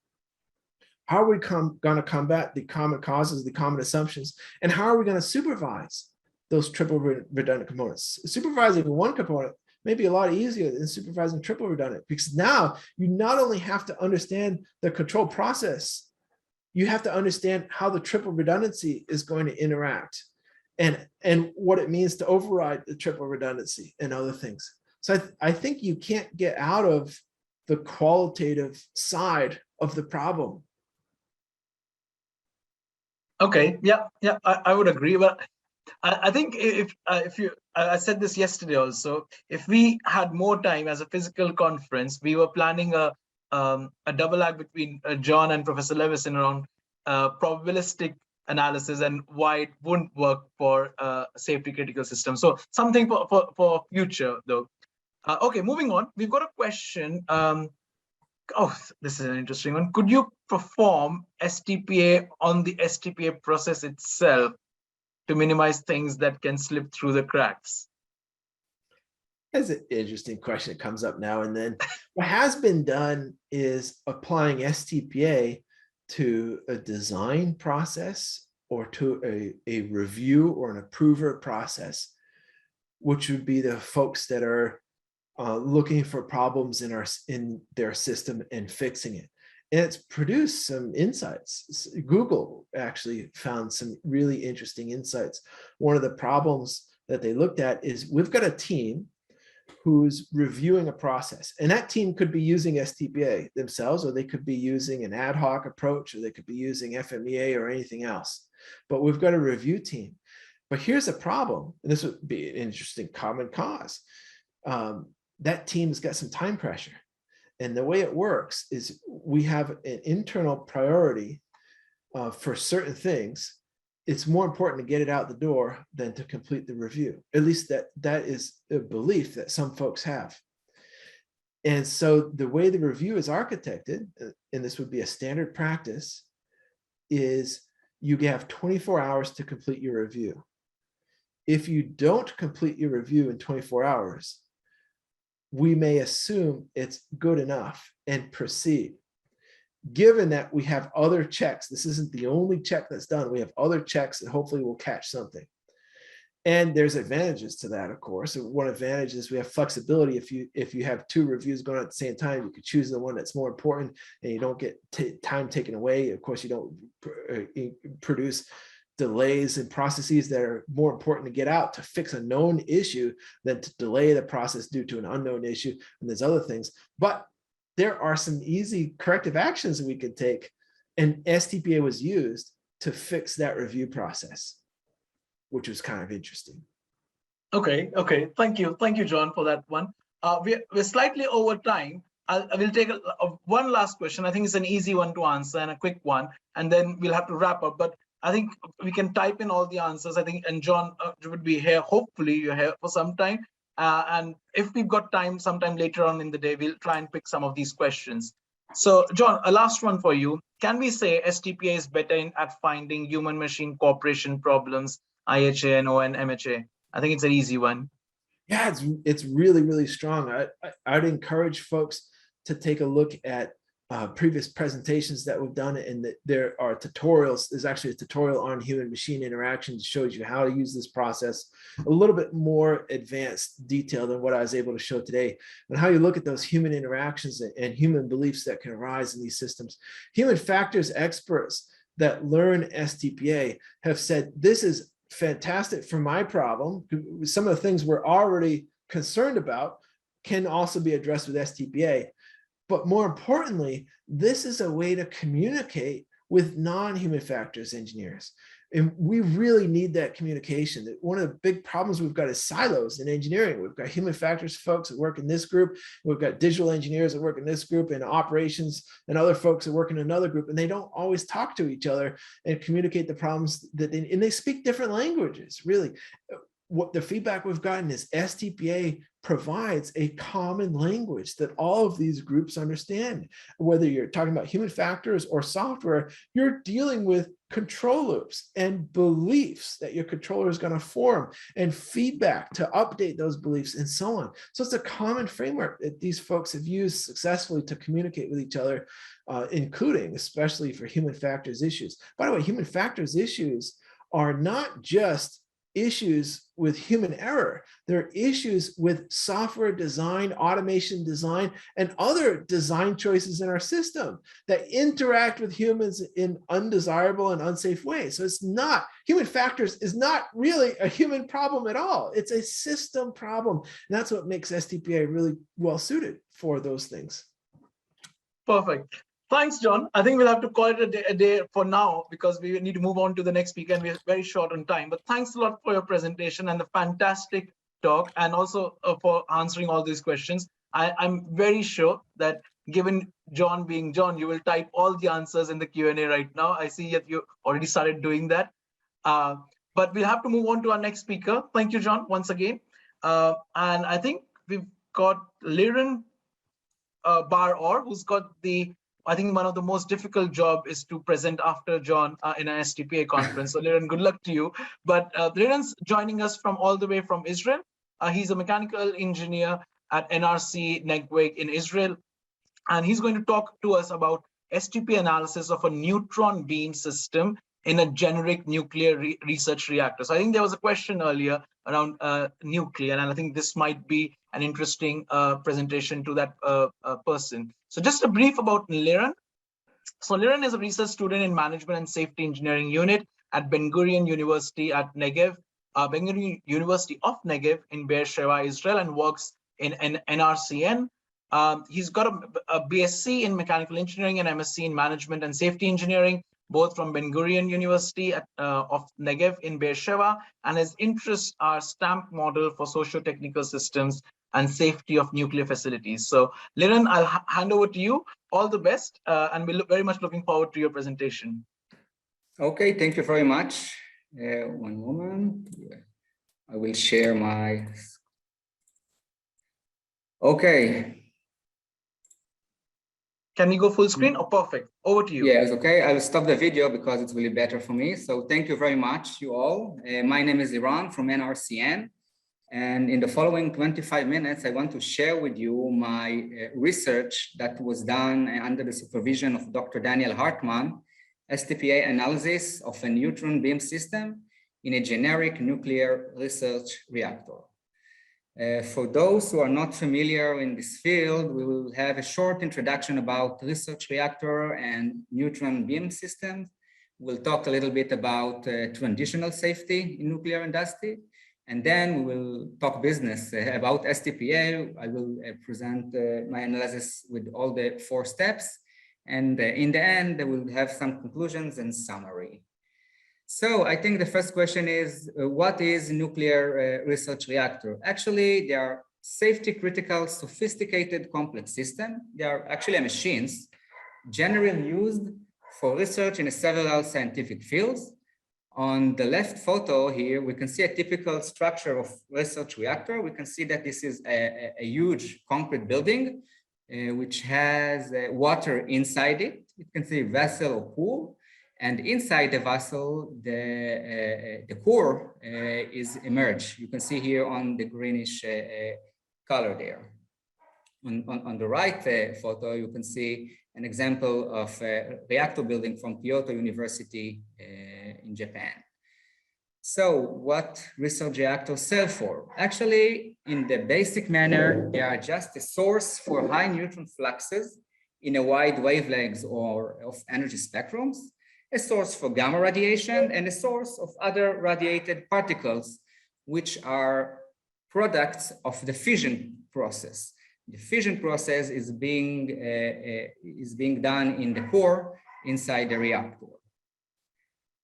Okay, so we have neutrons, we have gamma radiation, we have other radiated particles. What are we doing with them? How we can use them? So the solution is neutron beam system, and their function is to transfer neutron fluxes from the neutron source, which is the reactor core, to the scientific instrumentation, which is located outside reactor boundaries. On the photos on the right side, we can see an example of instrumentation from Norwegian reactor. We can see that those instrumentation are located nearby the concrete building, which is the reactor. Okay, so what is the technology? So what is the technology of nuclear beam, neutron beam system? This is actually pipes which extend from around the nuclear core to the compartment holding the scientific instrumentation outside the reactor boundary. On the photos here, we can see that this is kind of pipes, okay, which are nearby the reactor, the core reactor. So this is a short introduction about neutron beam system, and then we'll talk about safety, traditional safety. Of course, safety in the nuclear industry is a major concern, and I want to say that the main concern of this industry is prevention of accidental release of radioactive materials or radiation to the internal and external environment. Internal means inside facilities boundaries, and external means outside facilities boundaries. And in different from other industries, another main concern is mitigating accident consequences to the environment. We are all familiar with the Chernobyl and Fukushima accidents, which occurred many years ago. And I consider that those accidents are still going on because of the consequences of those accidents. These areas are still polluted. People cannot live there, and many efforts are still being done those days to clear these areas, and we have to keep it on mind. Of course, the International Atomic Energy Agency knows about the concerns. They published a lot of safety standards and safety guides. And I must say that most of the methods there are they are probabilistic or deterministic. As far as I'm aware of, many safety assessments in research reactors in the world are based on HAZOP or FMEA. Unfortunately, I didn't find any reference of using STPA in research reactor. And I hope that in the future, things will change and we will use this method. And that's why my motivation for this research was to perform STPA hazard analysis on a functional neutron beam system in research reactor. Another motivation, which I will not focus in this presentation, is to understand interaction between safety concept in nuclear industry and STPA. I must say that we presented, we found some interactions, and we presented them in the conference that was in Helsinki 2 years ago. Okay, so let's talk business. Let's talk about this STPA step 1. The first thing that I did was to define the system boundary. So of course, neutron beam system has the entire tree and a lot of all the hierarchical tree, but I choose to examine only the low physical hierarchy system. And you can see here the boundaries. I didn't analyze the neutron source. I didn't analyze the pool or the scientific instrument, only the pipes itself and the safety components within it. The next step was to identify the mission. And of course, the mission of neutron beam system is to enable safe and proper neutron flux transport from the reactor core to the scientific instrumentation without violation of core normal operation. This sentence says that with all due respect to the neutron fluxes, the most important thing here is the core normal operation conditions, and the process in the neutron beam system must keep it within boundaries, defined boundaries.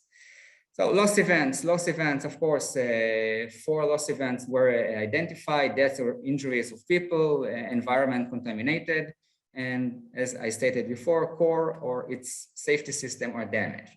There is 4th loss event, which is more operational one, which is inability to perform a required mission, but it also has some safety aspects. Hazard. The hazard, actually, we identified 2 major and central hazards. The first one is NBS approaching defined safety boundaries. And the second one, which is sequences to it, is NBS breaching defined boundaries. Those are, the first one, this is the hazard that all the system design and efforts there are many efforts to keep the process within those boundaries. But also I want to say that those hazards are quite general, and I found it easier to analyze the system with sub-hazards, H1, H2, and H3, which maybe describe possible scenarios which are also hazards. For example, uncontrolled energy release from system boundaries, violation of core normal operation, and different experiment energy than required. From this definitions, of course, safety constraint can be defined. I didn't put it here on presentation, but this is the step 1. Now we are moving on to step 2. I think that step 2 is I think this is the most important step in the analysis, different from other steps which are more technical, maybe more systemic. Here, a lot of thinking and a lot of brainstorming should be done because I believe that if we want a good and proper analysis, STP analysis, the base is good functional safety control structure, which will be as close as to reality. So my first thing here was to draw the physical component within the neutron beam system. Actually, in research reactor, there are 4 or several generic components. The first one is the shutter. The shutter, which its function is to enable neutron fluxes transition outside the reactor boundaries. You can see it here. This is the green one here. And because due to the lack of time in this presentation, I will focus on this component. There is a gamma shield, which protects against gamma radiation. We have also the pipe wall, which keeping NBS integrity against water leakage. And another interesting system is, I call it NBS atmosphere system, which is enabled proper atmosphere condition inside the pipe for a flux transition. I also draw a very central or very important interfaces like the pool and the neutron source, and also the experiment facilities. This is the first thing in the building. And then the next step was to put the controller. The control room actually controls the process inside the neutron beam system. We can see that it can control the shutter, the state of the shutter, and the state of the neutron beam atmosphere. Gamma shield, it has a safety aspects, but this is actually a static component. It is not being controlled by the control room. And that's why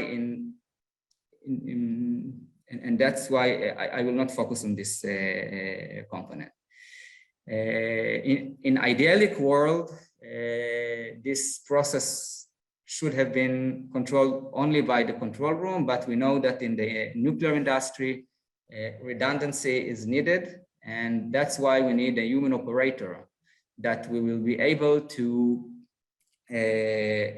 control the component if a failure will occur. So here we put a human operator which also can control the shutter and the NBS atmosphere. We also can see that it does not control the gamma shield. There are three control loops here, which I will focus in this presentation on them. So let's get an example from control loop 1. This is the loop from the control room and the shutter. We found out that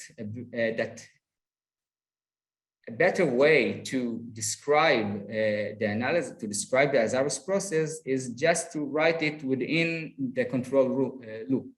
So we just changes the control loop for changing shutter state. This is, I think, is a better way to understand the Lazarus process.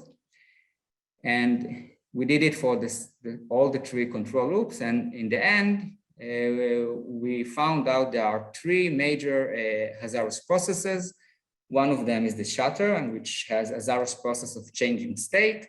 We have the neutron beam system atmosphere, which has a changing state of the system. And we also have a Lazarus process, which is mechanical integrity, which is related to the NBS wall. So this is the functional safety control structure. And if we want to identify unsafe control action, so actually there are many process variables that define if an action is unsafe or not, safe or not, or unsafe. And to do that, I use, to analyze it, I use the Thomas method that was developed in its PhD research almost 10 years ago. And I just entered to the shutter controller. This is the example for the shutter. I just pulled all the process variables. For example, the core, if it's working or not working, if an experiment is being held or not, if the neutron beam system is working or not working, and if an operator is nearby the instrument, the scientific instrument or not. We have the orders. The orders from the controller is close or open the shutter. There is the shutter itself and movement, and this is the Lazarus process. And there is a new state of the shutter, and we need a feedback. And there are two feedback sensors. One of them is the shutter state sensor. Another one is the neutron flux sensor. So there are many, many combinations of those variables, and I just draw a table as required from Thomas methods. And this is an example for analysis for open shutter control action. So I just wrote a lot of combinations here, and I tried to find unsafe control action. For example, when the core is working, experiment is being held, the atmosphere system is working, and the human operator is nearby the scientific instrument. So open shutter control action, provided it is unsafe control action. The same thing as if this action is commanded too early. So I did it for the open shutter control action and closed shutter control action. And now we'll move on to a very interesting, I think, control loop. This is the control loop between the control room and the human operator. This is very interesting because this is not a physical one, a control loop. You don't have physical component, just you have, the control actions are instructions, and the feedback of the human operator to the control room is actually reporting back of actions and locations. And the thing that make that control loop very interesting is that in normal condition, this control loop is not very active, but in emergency or a situation or when failure is occur, sometimes the control room is blind. The sensors do not work, and actually the human operator is the eyes of the control room in the field, in the reactor. So we understand that in those situations, the feedback is crucial for safety, and actually we defined we decided to analyze the feedback channel as well as the unsafe control action, and that's why we defined a feedback action. Okay, UFA unsafe feedback action, and we did the same thing. For example, if we want to report to analyze the feedback report on requested action, so if report is reported too late or not provided, those are unsafe feedback actions, and we must understand in the next step why those feedback actions occurred and what recommendation we will have. The same as unsafe control actions. So then, when I finished to analyze all the control loops, I just summarize all of them. Here this is example of the open shutter that we saw before, and this is the unsafe action. For example, open shutter provided too early, while human operator was near scientific equipment. It is linked to the hazard, uncontrolled energy release beyond system boundaries, and also linked to the safety constraint that uncontrolled energy release beyond system boundaries must be avoided. The same way, we can summarize the unsafe feedback actions. For example, reporting back to control room on requested action was too late or not performed. The hazard is violation of core normal operation. I remind you that this is an emergency or failure situation, and the safety constraints, of course, violation of core normal operation must be avoided. So this is the end of step 3, and step 4 is just to identify loss scenarios and to bring the safety recommendation. Here is actually an example of unsafe control action 2, which the open shutter that I presented before. And to identify loss scenario, actually, I divided it to several categories, maybe loss scenarios that may be linked to control algorithm, loss scenario that link to actuators, to process model, and to sensors. And on every category, I just identify several loss scenarios. For example, loss scenarios that link to actuator is manual opening by mistake by human operator. Okay, and the next thing was to recommend safety recommendation. So every loss scenario had its own or several safety recommendation. For example, for manual opening by mistake by human operation, which was the loss scenario I showed before, safety recommendation can be that manual opening must be approved by control room. I mean, no bypass. We know that sometimes accidents occur when human operator do bypass on control room orders. And this is in the same manner, every loss scenario has safety recommendations. And if we will try to conclude the work, so again, I analyzed only 3 control groups within the systems, and we found 21 unsafe control action. We found, we identified 12 unsafe feedback actions. For those unsafe actions, we identified 50 loss scenarios and generic loss scenarios. And for those scenarios, we recommended 76 system safety recommendation, generic one, because sometimes the same recommendation can be appear in both scenarios. I want also to focus about loop 2, which was from the control room and the human operator. This is also a unique one because it has the presence of a human operator is cause what we call in the literature controller overlap, that both controller can control hazardous processes within the NBS. Both control room and human operator can open or close the shutter. Both can close or open the neutron beam atmosphere system. So in this case, priorities and responsibilities of each controller must be defined, and both controller must act due to those definitions. We also understand that that constant communication between the human operator and the control room is crucial for the system safety. And since we analyzed the feedback channel here, we understand that the feedback in those situations must include full and immediate reports.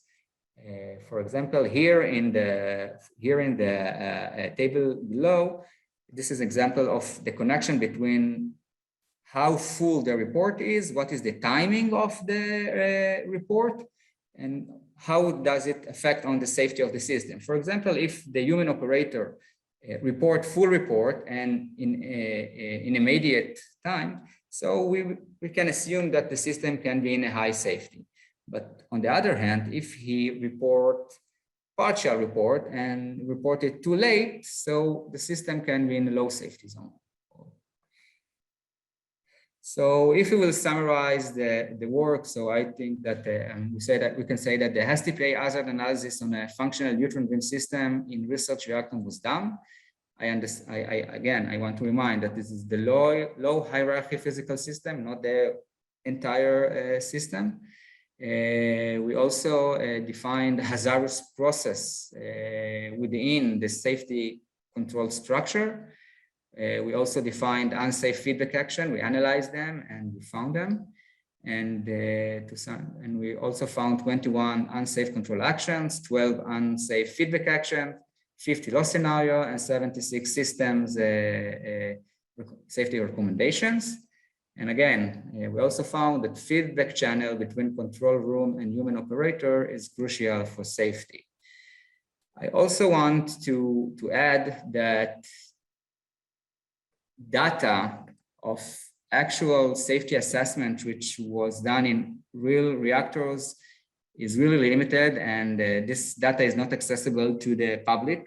So I wasn't able to actually compare my findings to real or actual safety assessments. But I believe that this system has features from real neutron beam systems.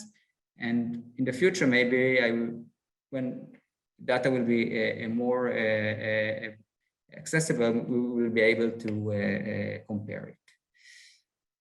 Okay, so thank you very much for your attention. I hope you enjoy. And if you have any question, this is the time. Thank you, Liran.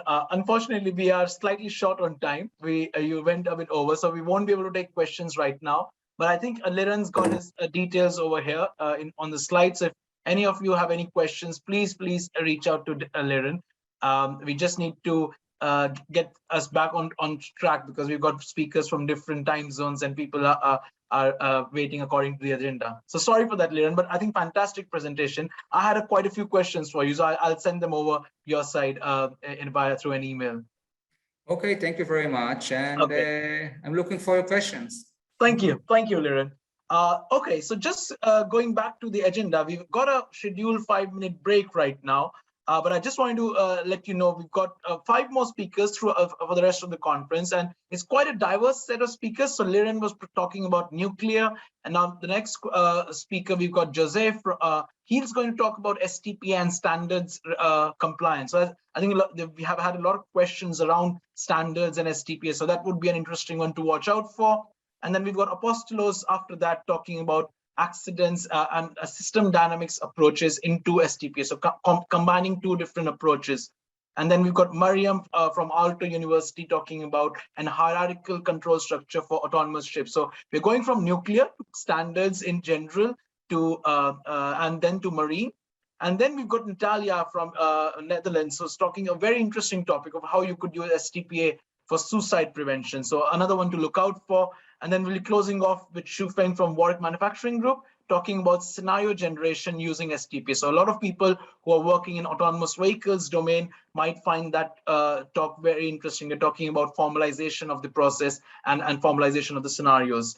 So what we'll do is we'll take a very brief 3-minute break, and we'll be back at 3 UK time. And we'll start off with José talking about standards and STPA. So we'll see you back in 3 minutes time from now.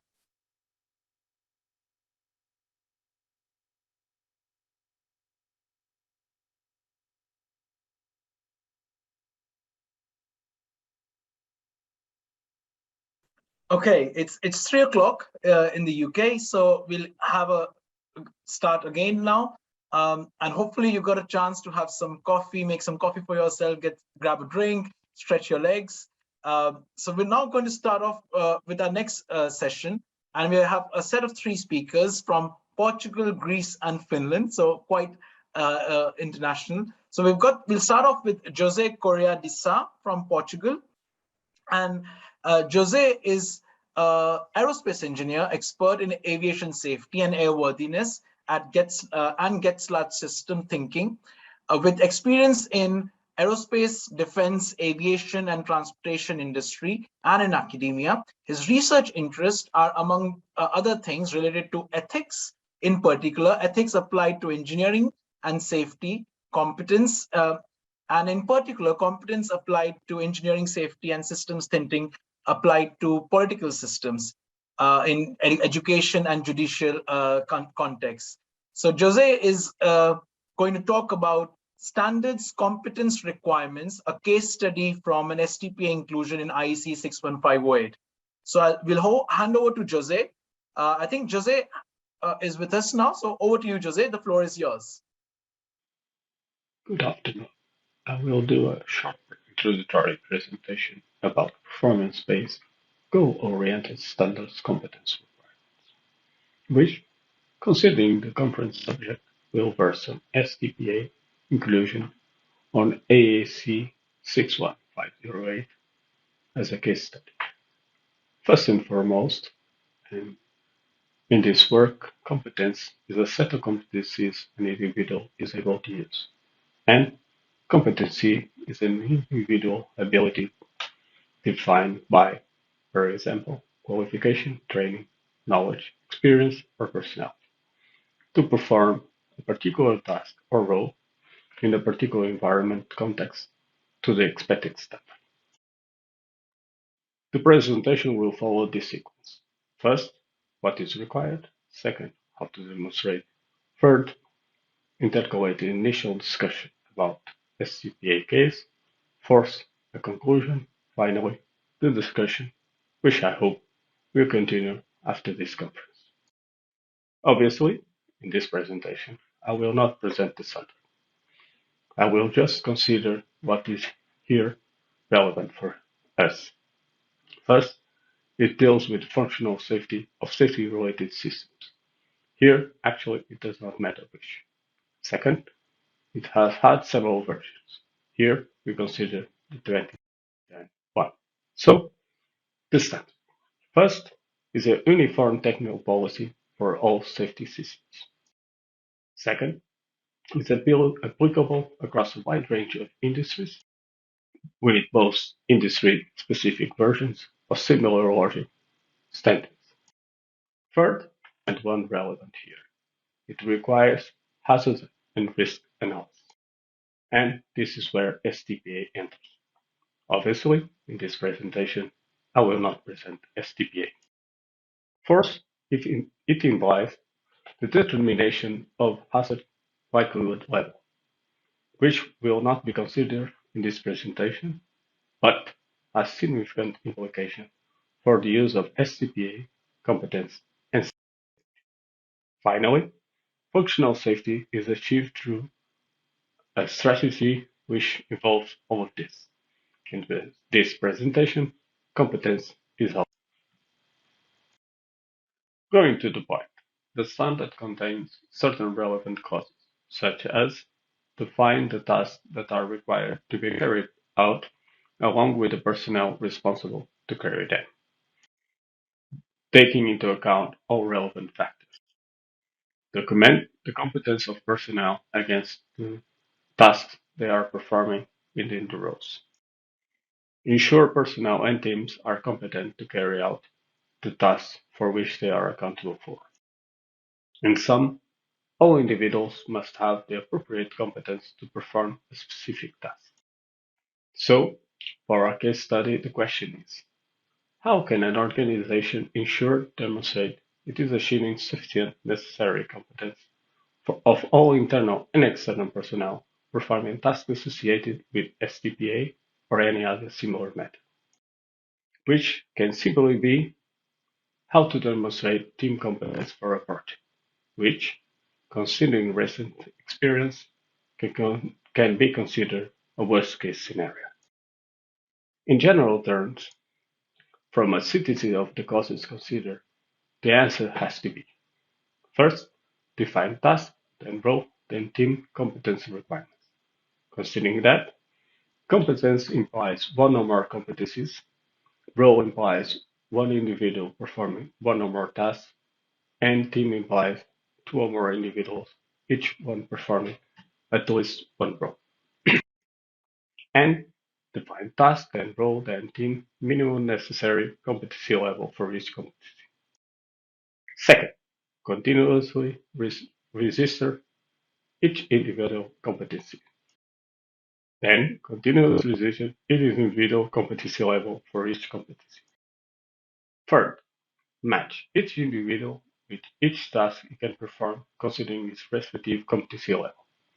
Then each individual with each role he can perform, then each team he can belong to considering his competency and respective competency level. Summing up, personnel competence is demonstrated considering for each individual its competencies and respective competency level for each task, then each role, then each team. The personnel competence methodology, which is being presented here, consists of three phases. First, definition phase, using a competence mapping, which consists in the definition of teams with respective roles, then roles with respective tasks, then tasks with respective competencies, and for each competency, the minimum necessary competency level. And it will look like this. Its size and complexity is directly proportional to the size and complexity of the project. For a STPA team in the project, it is easily manageable. But some pertinent questions arise. Here we will specify for STPA, but it is general for standard competence requirements. Questions such as which competence requirements for STPA? Which roles, tasks, competencies, and competency level for STPA's team?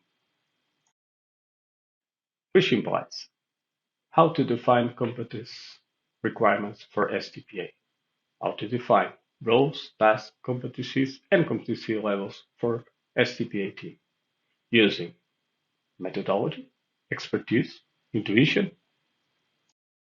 and who is competent to define competency requirements for STPA? Who is competent to define roles, tasks, competencies, and competency levels for STPA teams based on knowledge, experience, expertise, personality? I would include certificate, but there is no such thing yet. Second, registration phase using competency register, which consists in the register of each individual competency level for each competency in each task. And it will look like this. Its size and complexity is directly proportional to the size of the organizations or project. Also, this kind of register should already exist in human resources. But again, pertinent questions arise, such as what should or at least needs to be included in the competency register for STPA? Things such as data, information, documentation, argumentation. Who is competent to define? How to evaluate the competency level? Who is competent to evaluate? Third, matching phase using competency matrix, which consists in three tools.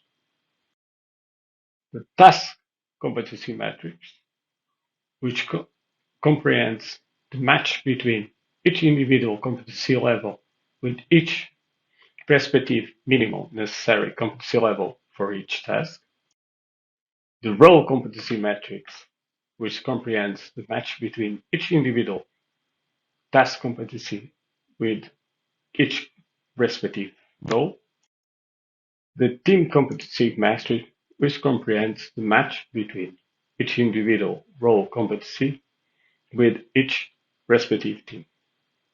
It is particularly different from the other two tools in the possibility, not existing in the others, of optimizing the team membership, changing, considering the implications, the task between groups. And it will look like this. But, once more, pertinent questions arise, such as how to solve existing competency gaps and competency balance, how to optimize. Competency gap being the gap in insufficiency or excess between the required role, competencies, and competency level, and the ones available people possess. Competency balance being here understood as the balance between the team's roles, competencies, and/or competency levels, and ones available team members possess. And who is competent to decide about competency gaps and competency balance? Who is competent to optimize? But anything which deals with competencies involves several challenges. In the kind of literature review, some of them will be presented, so the members of the audience, which are less familiar with the subject, can get a grasp. Competencies can be direct or indirect, that is, required for properly doing the task, or which have influence on task performance, respectively. Competencies can reflect values, culture, or be determined by responsibilities and accountability of task role. Competencies, scientifically, need to be clearly definable, understandable, observable, and some say measurable. Another important point for discussion. Competencies can be based on knowledge, experience, skills, capabilities, abilities, personality, etc. Competency levels can be qualitative or quantitative, subjective or objective, and objective assessment or measurement can be. Competency gaps can be solved with a long or a short-term perspective, using internal or external personnel, or a mixture depending on the competency. Competency balance can be solved using optimization, while, for example, allowing to change the task competency level between roles, always considering the influence and consequences of such change. For STPA team, considering the size and standard work methodology, it is not a complex task. Obviously, in this presentation, I will not present optimization, but literature on a specific application exists. The methodology scientifically needs to be focused on competence with clear objectives, tailored for each case, always centered on roles, based on evidence and allowing optimization. But it always also needs to have an holistic approach, including considering both the life cycle of the project and system. Be transparent and public for personnel so it can be just, and must be scalable. Finally, there are more challenges, like, for example, the attribution of roles, responsibilities, evaluation and assessment of the methodology and its application, and the attribution of roles accountability. For those in the audience which are not yet convinced of the importance of STPA or any other method, similar method, competence, I will not present the issue of legal accountability. This has been, and there are justifications for that, the BA's mentality. But after all, there is obviously a risk associated with inadequate competence. Since every individual has at least one role with at least one task, it is always possible to evaluate its task performance and use that as a legal proof which may result in legal accountability. To make it more user-friendly, I will use a generic example. A member of the personnel has a role, and in that role he has a task, which consists in making a safety-related decision. Then, in the future, due to an accident's consequences, an evaluation of its decision, considering the knowledge available at the time of the decision, is made, and it's concluded, without a doubt, that the decision was not correct. So, that evaluation can be used as a legal proof of wrongdoing, and the individual, being legally accountable, can be charged. I suppose this is clear and obvious for everybody. So, back to our subject. A member of the personnel has a role in the STPA team, for example, being the facilitator, that is, an expert in STPA and the measure of the team. And in that role, he has a task, which consists in measuring the interaction among the team members, that is, experts in certain significant areas, for example, safety, facilitating the discussion around the system. But if he is a Nimrod type of guy, then he, by himself, will make the team fall into at least one trap, lacking trust that they can speak freely. Not to say lack of trust in the facilitator knowledge and SO expertise, with all the predictable consequence for proper STPA application. Then, in the future, due to the accident's consequences, an evaluation of its competence, considering the knowledge available at the time of the appointment, is made. And it is concluded, without a doubt, that the decision was not correct. He did not have the competence, that is, in this case, the personality, necessary for the facilitator role.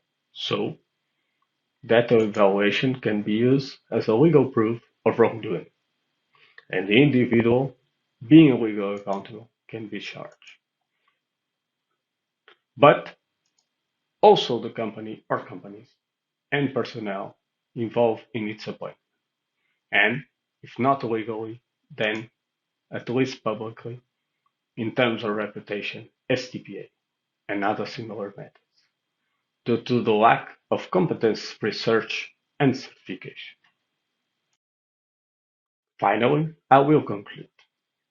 As we have seen, there are several questions that need to be properly answered, and several actions that need to be taken. I would propose open discussion, change in communication, research on important points, and personnel certification.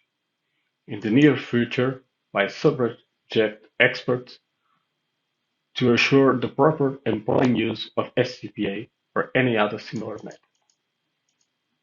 Unfortunately, I believe that the reputation of SCPA can and will be lost, implying a reputation loss for system thinking in safety. Not to mention the possible legal consequences for anyone and everyone involved in the development and application of SCPA. Thank you for your time and attention. Obviously, I am available to engage in a proper discussion with anyone who wishes to do so. Please feel free to contact me.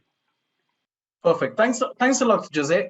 Just checking if we've got you with us. Oh, perfect. I see you with us. So thanks for the brilliant presentation. It's very interesting insight, especially from a competence level and also from 61508 perspective. We've got one question for you, and it's around all the findings that you've had from your work. Is it something that you're feeding back into the standard, and are you in discussions with the people who are developing these standards? Actually, there's going to be a new version of the standard going out already. So when it's already done, I use this standard because it's the baseline for many other standards in terms of the way it's thinking. But I think this can be applied to any kind of standard or even to any application of STPA. I became interested in this kind of questions, who can do what, and because my experience, I've seen too many people, like we were talking yesterday with Levison, that really don't do good engineering, and I'm afraid that we might create a problem nowadays if we don't start thinking about this. For instance, in John's presentation, he was saying that Google couldn't find everything when they applied STPA, and actually, my opinion is they didn't, because it wasn't the right team to do that, or they didn't go, the abstraction level they went was not enough. But I believe that yesterday people from Brazil was saying we choose the guy that had more experience, but I know a lot of people that have years and years of experience doing the same thing, but doing the same thing wrong. So they don't have experience, actually. They are not good. So it's a little bit of a problem here. So how do you fix that then, Jose? I think we need to start discussing this, and we need to think about. I'm from aviation, and it's very funny that in aviation, pilots and mechanics and controllers need to be certified. Engineers don't need to be certified. And sorry, I work in projects. I know Boeing Max Prom is not an exception, is what is going on nowadays everywhere. So we need to start certifying everybody. Otherwise, we are going to have problems.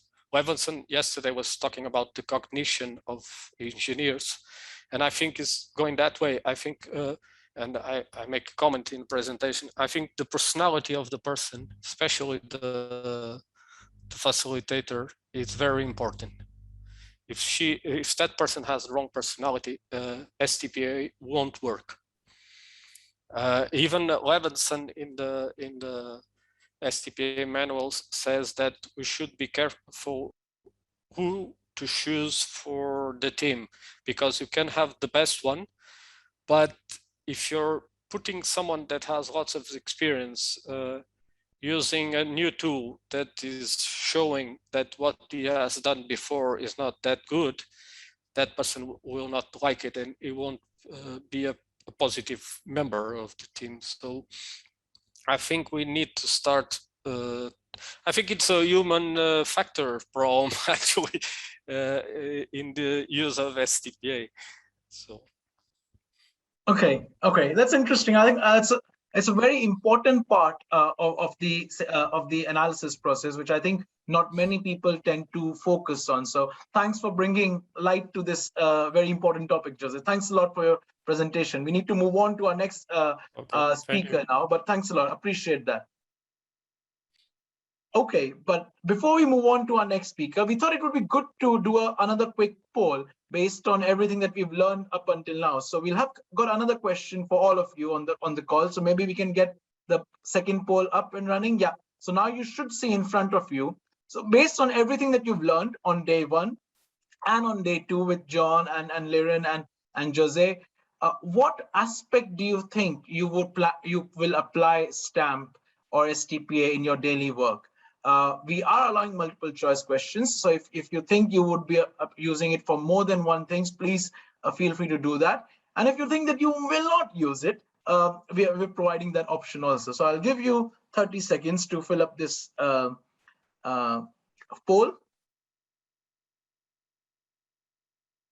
Okay, I think that's good time for people. So maybe we can have a look at the results for everybody. Okay, that's a good thing. So at least we're looking at almost everybody wants, not almost, everybody wants to apply a STAMP STPA for some reason or the other. It's not a surprise that most of you would like to use it for requirements capture and requirements completeness, which also was your biggest pain point. But I'm also quite intrigued by people wanting to use it for system architecture, which is fascinating to see. So thanks a lot. Thanks. That gives us a good understanding of where we are heading to, and I think we're heading in the right direction right now. So in the interest of time, I'll introduce our next speaker. We've got Apostolos Zeleskidis from Greece, and Apostolos is going to talk about how long until an accident occurs, and applications of STPA and real TSL and system dynamics. And Apostolos is a PhD candidate, researcher at Democritus, University of Thrace in Greece, and he works to merge mathematical tools with system safety. Fascinating topic. So I'll hand over to Apostolos. The floor is all yours, Apostolos. Yes, thank you for the introduction. Give me a second, please. Okay, I think I am sharing my screen. So I work with Professor Ioannis Dokas in our team at the Democritus University of Thrace. I'll be presenting to you our work on how long until an accident occurs, an application using STPA, real TSL, and system dynamics. This work aims to address the problem, as well as our previous work on addressing the problem of the rising complexity of socio-technical systems, making it increasingly harder to manage safety into acceptable levels, as we have quoted before. Right now, in the literature, measuring what the actual safety level of a system is at a certain moment in time and at a given context still remains, as was stated. Our goals with this work is to enhance proactive risk management and situational awareness of safety critical systems by enabling the creation process of smart systems capable of measuring their safety level in real time. To achieve this, we try to use system dynamics to determine important time information about the system state transitions of the system, which we believe measures what the actual safety level is, and integrate real TSL methodology, which is the methodology that we use to calculate the safety level of a system in real time, into a system simulation and validate its usefulness by seeing if the predictions of the methodology match the simulated outcomes of the simulation. The real-time safety level methodology is a stamp-based tool that helps calculate the safety level of a system during its operation in real time. It uses time as the main parameter for the calculation of the safety level, as well as many others. In this work, we focus in the parameter of the time remaining until an accident occurs, how we can calculate it, etc. It defines the safety level, the methodology defines the safety level of a system as a multi-parameter value. You can see that the methodology defines the path remaining until an accident as a vector that has two dimensions. One is the path completeness, which means how close the system is to the accidental state occurring, and the time remaining until the accident, which is how close in terms of time the system is to an accident occurring. The real TSL methodology begins by translating the outputs of STPA to an acyclic graph. As you can see, here is an example of a typical system of the train door, which is used throughout the stamp literature to explain how STPA works. You can see that the accidents are translated into the acyclic graph as a node, which is at the top level of the graph. Below that are the hazards, which lead to accidents. And that is why in this specific case, it is connected. As you know, as we apply STPA, we come up with things like, for example, the accident. In which system state will the system be, and it will be led to the accidental state? That is the hazard. Below that, we have the unsafe control actions, which, if taken by the controller will lead to the hazard, which will then lead to the accident, and so on for the loss scenarios.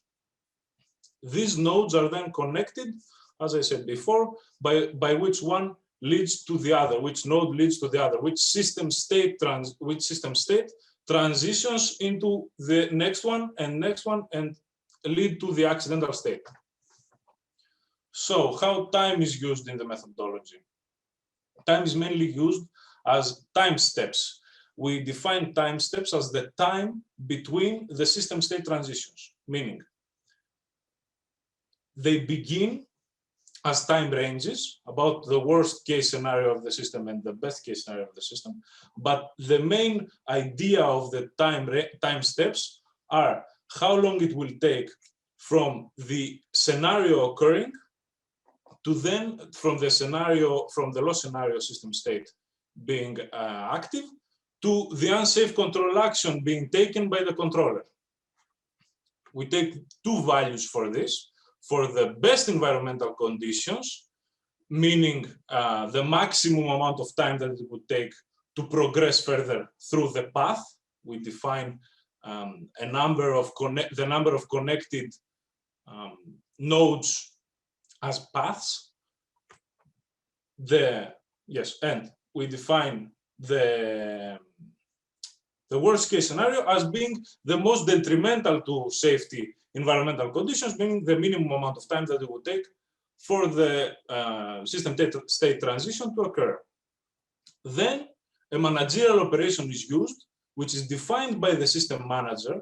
This was used to give flexibility to the system because most systems wouldn't have the funds or the capacity to manage safety at its worst case for environmental conditions. So we inputted the managerial operation. This can be the minimum time value if the system manager wants to be extremely strict about how he manages safety. This can be the maximum time value, which we don't encourage, but it can be the mean value, mean average, and any other mathematical operation.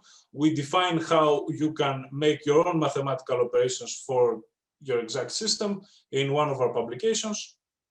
And this is how the time step value is derived. Take the worst case, take the best case, we have the time range, then we apply the managerial operation to the time range, and then we come up with a singular time value. This, we have time values for every system state transition in our acyclic diagram. Now, how we incorporate system dynamics into this mix. System dynamics is an approach to model and understand the behavior of complex systems through time using differential equations. System dynamics are often used to simulate minor changes in systems and how these minor changes will affect the different components of the system throughout time, throughout its operation. This methodology is based on systems theory and dynamic systems, which means that it is compatible with the assumptions of STAMP, and it is used widely to predict the effects and changes of complex systems and nonlinear systems. Here you can see an example of a very simple, of the most simple system dynamics model. We have three types of values. We have auxiliary variables, which are standard variables throughout the simulation cycle. This means that they don't change usually. We have rate variables, which create a flow of information and value into the level variables, which are depositories. And with this, we can simulate how very difficult and very complex system interactions will go throughout time. You can see that from this simple system, if we add more and more, we can come up with something like this, which simulates how immigration, how businesses and land availability and things like that will influence the population of a nation. Without only applying births and deaths, we can make very complex and complicated simulations using this tool. And we thought that this was appropriate for what STPA is trying to do, and we try to apply that. Also, system dynamics outputs graphs for all the values, all these parameters that change through time. They can be outputted in graphs laid over one another, and we can see how changes affect the different values throughout time. So our case study, we define the system of the train door. It is as I said before, the most widely shown example of STPA. Apply an STPA to this system, create a system dynamics model for the system in operation, which was quite difficult because system dynamics wasn't meant to simulate physical systems, mechanical systems. Run the simulation and get values for many different environmental conditions. And as you can see, with those different environmental conditions, we can calculate the time chain, the time steps between system state transitions. Integrate real TSL into the simulation and then verify the predictions by running the simulations again. As you can see, and this might seem like a very simple system, but in 2019, they had a problem in a Japanese bullet train. It opened while at 280 kilometers per hour, and luckily no one was injured. So this case study, here you can see the entire diagram of how real TSL is used and is applied. We take the STPA and DWA sub analysis results. We create the DAG, the directed acyclic graph. EWA sub is used to identify the sensors that are needed to know when a system state has occurred or not. In this example, we don't need to apply EWA sub because it is a simulation and we have all the available information about what is going on in the system. Then we have the safety manager, which gives us the various managerial decisions, just like I said before, minimum, maximum times. Sometimes safety managers help with the identification of the time ranges, as well as the physical system during its operation. It can help with the identification of the time ranges. These are then inputted into the mathematical model, and it creates the dedicated mathematical model, which then works in conjunction with the system in operation to calculate the safety level. This case study aims to change that, to take out the safety manager and the physical systems inputs, to try to calculate time ranges in a more efficient manner, and calculate the safety tolerance was taken by us, but also the system dynamics model gave us the information needed to identify a good safety tolerance for the system in question. For this system, we have the very simple safety control structure. We have the train door controller. He has an actuator. The physical door is controlled through those actuators. The physical door, through sensors, gives feedback back to the control, back to the train door controller. He can open the door, close the door, stop opening the door, stop closing the door. Then he gets back the information about the door position, how open it is, if there are any obstacles in the door, etc. As well as some information about what is going on in the train. Is the train moving? Is the train in a platform where people go in and out? Is there an emergency situation? And from this simple system, we have this acyclic diagram, which has 56 different nodes. As you can see, the one accident, which is loss of life or injury. We have 3 hazards, 13 unsafe control actions, 4 improperly executed control actions. And this comes up to 155, I think, paths, different system state transition sequences that lead to the one accident, which is loss of life or injury. This is the system dynamic simulation that we came up with. It's quite different from most system dynamic simulations, but that is because of the fact that, as I said before, these tools were not used to simulate mechanical systems. They were mostly used to simulate financial systems, political ways to take political actions and how this would affect major populations and things like that. So we had to improvise on how we set up the model. We had to input a lot of delay variables because we couldn't simulate. We had to simulate accurately how long the delay is from the controller to the door, to the train door, and then from the train door to it actually closing and things like that. We simulated 12 of those 150 paths, and we ran 90 simulations with different environmental conditions, which were different values for every single one of those variables. Then we got the diagrams,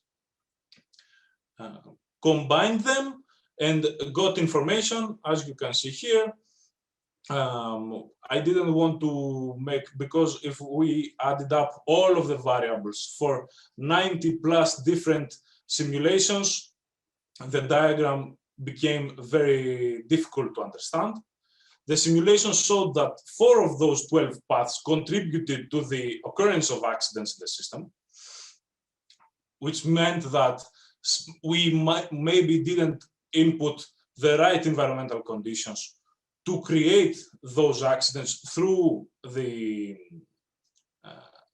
different paths, but time remaining until the accident calculations did coincide with the occurrence of accident after we calculated the time steps using the diagrams. We laid each diagram one over another. We pointed out when the system state transition took place and when and how long it took in the numbered line which outputted the time. From this, we conclude that the real TSL methodology can integrate with time-based simulations, and STPA and STAMP can be used to help this, this effect. The mathematical model of real TSL can be used in simulations for fault injection scenarios, meaning that if there exists a system that has simulations in place, we can use the real TSL methodology with minimum input. Most of the problems in this system dynamic simulations were with simulating the actual train door, not inputting the real TSL methodology and the real TSL mathematical model and calculating the safety level of the system. So we plan to integrate uncertainty of sensory feedback to be taken into account by the mathematical model, which is quite difficult because STPA and STAMP doesn't coincide well. It's just the assumptions of STAMP don't coincide well with deterministic, not deterministic, probabilities and things like that. So we are working really hard to apply new mathematical tools such as fuzzy logic into this mix. We plan to use data mining techniques for the classification of nodes and paths. This is because, as you saw before, only 4 of the 12 nodes, only 4 of the 12 system state transition sequences had any actual use for the calculation of the safety level. And in the end, apply real TSL to operational industry systems. We have been trying really hard. We have been talking with many different industries in naval ships. We have been talking with other mechanically based systems. We have been talking with many different companies to help us apply the methodology and output much more tangible feedback about how the real TSL methodology might help systems and system managers. And that is all for my presentation. We have 2 published papers on the matter. You can contact us at the emails shown here, and thank you for your time. If you have any questions, I am available. Thank you, Apostolos. A very interesting presentation. I think a very unique combination of 2 approaches being brought together. We've got a couple of questions for you, Apostolos, and the first one is, how long does it take to take for the simulation when you're modeling such a complex system? How long does it take to make the simulation, to create the simulation? It is a difficult thing to calculate. This system dynamic simulation was made for the thesis of a master student. So it took much longer because he had to learn system dynamics and learn STPA and STAMP with our help, of course.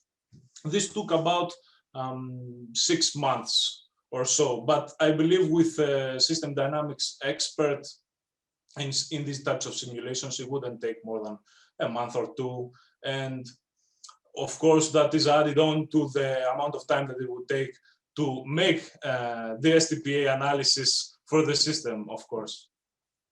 Okay, interesting. And I think as an extension to that question, there's a second question, that to apply this model or this method, what kind of expertise would you need in people? Would you need system engineers, software engineers, mathematicians? And do you think they need to also have a knowledge of STP, or can you start that from ground up?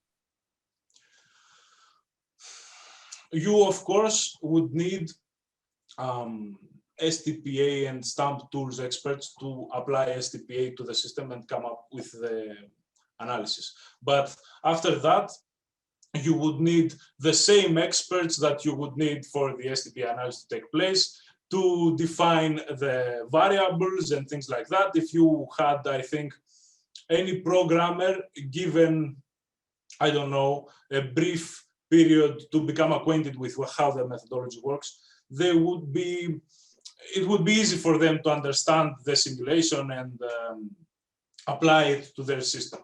But okay. I don't think that it needs anything crazy other than what already STPA and STAMP need. Okay, okay, interesting. And then a question from Ian Hobson about how is this model and methodology going to be validated? A very important part of the deployment of this methodology.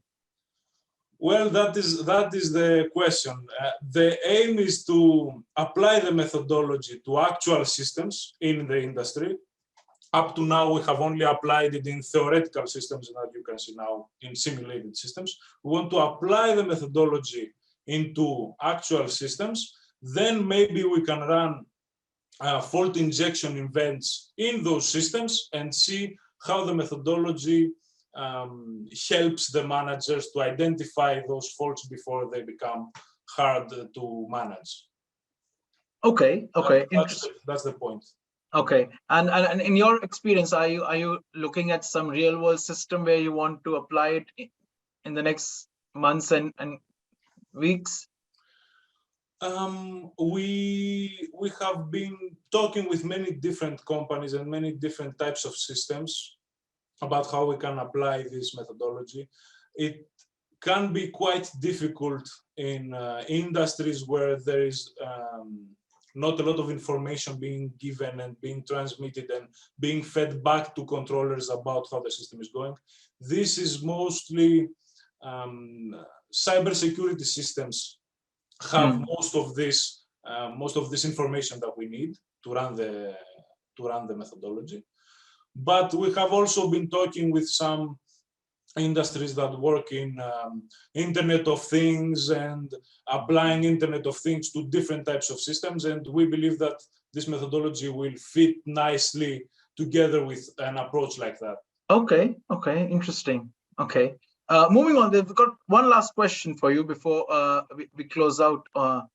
There's a question from Ryo Muramatsu asking, does this simulation result mean that 4 passes contribute to the accident and the other 8 passes do not contribute to the accident at all? Or how do we actually understand what does the 4 passes mean, or what does the 8 passes mean?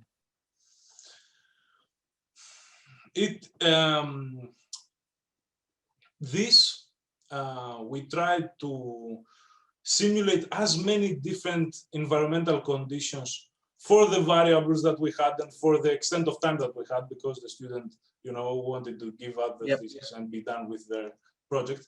But we tried to insert as many paths and as many different environmental conditions in the methodology as we could.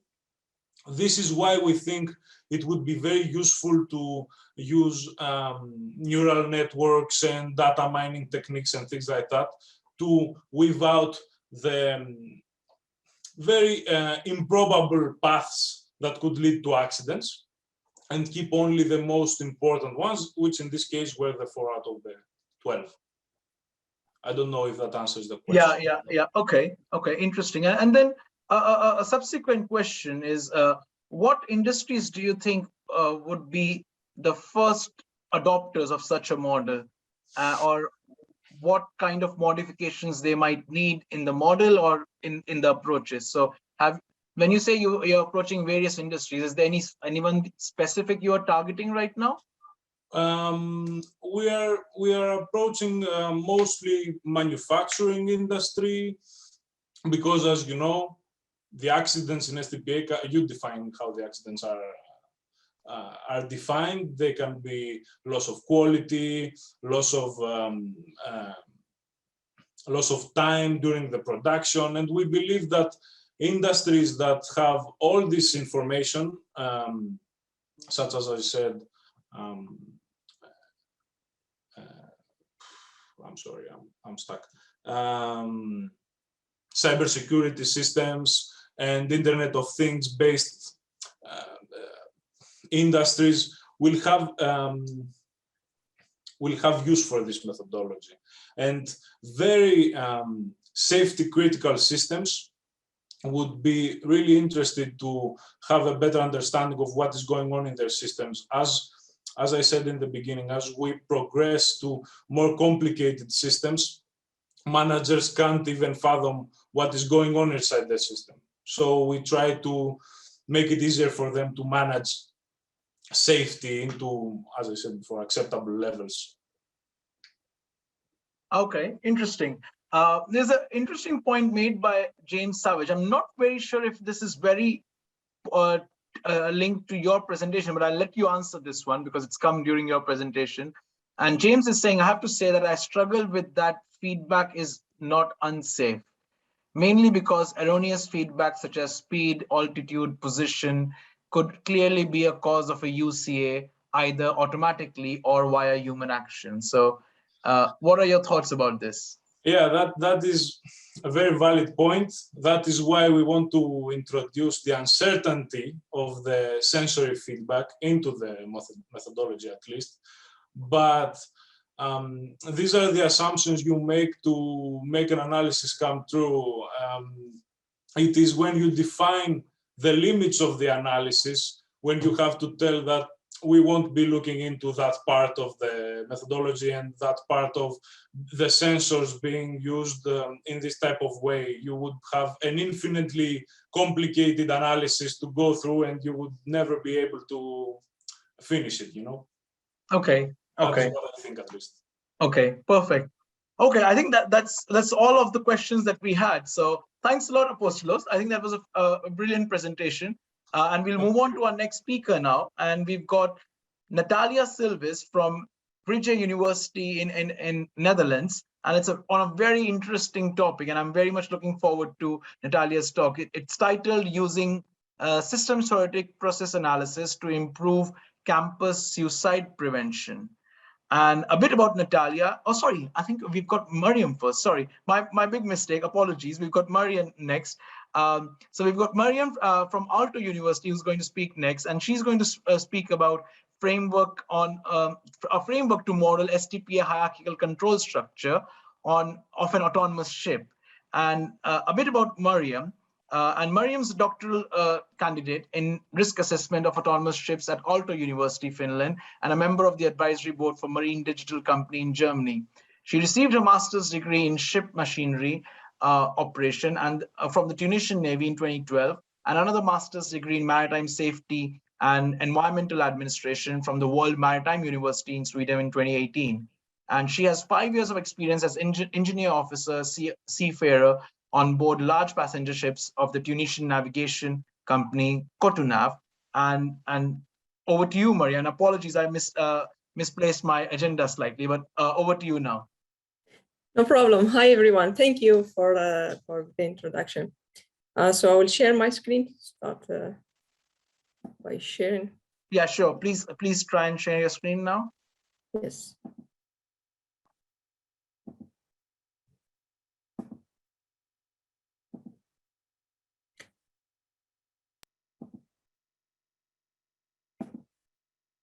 I think it's now working. Yes, it's all good. Now, over to you. Thank you. So hello, everyone. Good afternoon.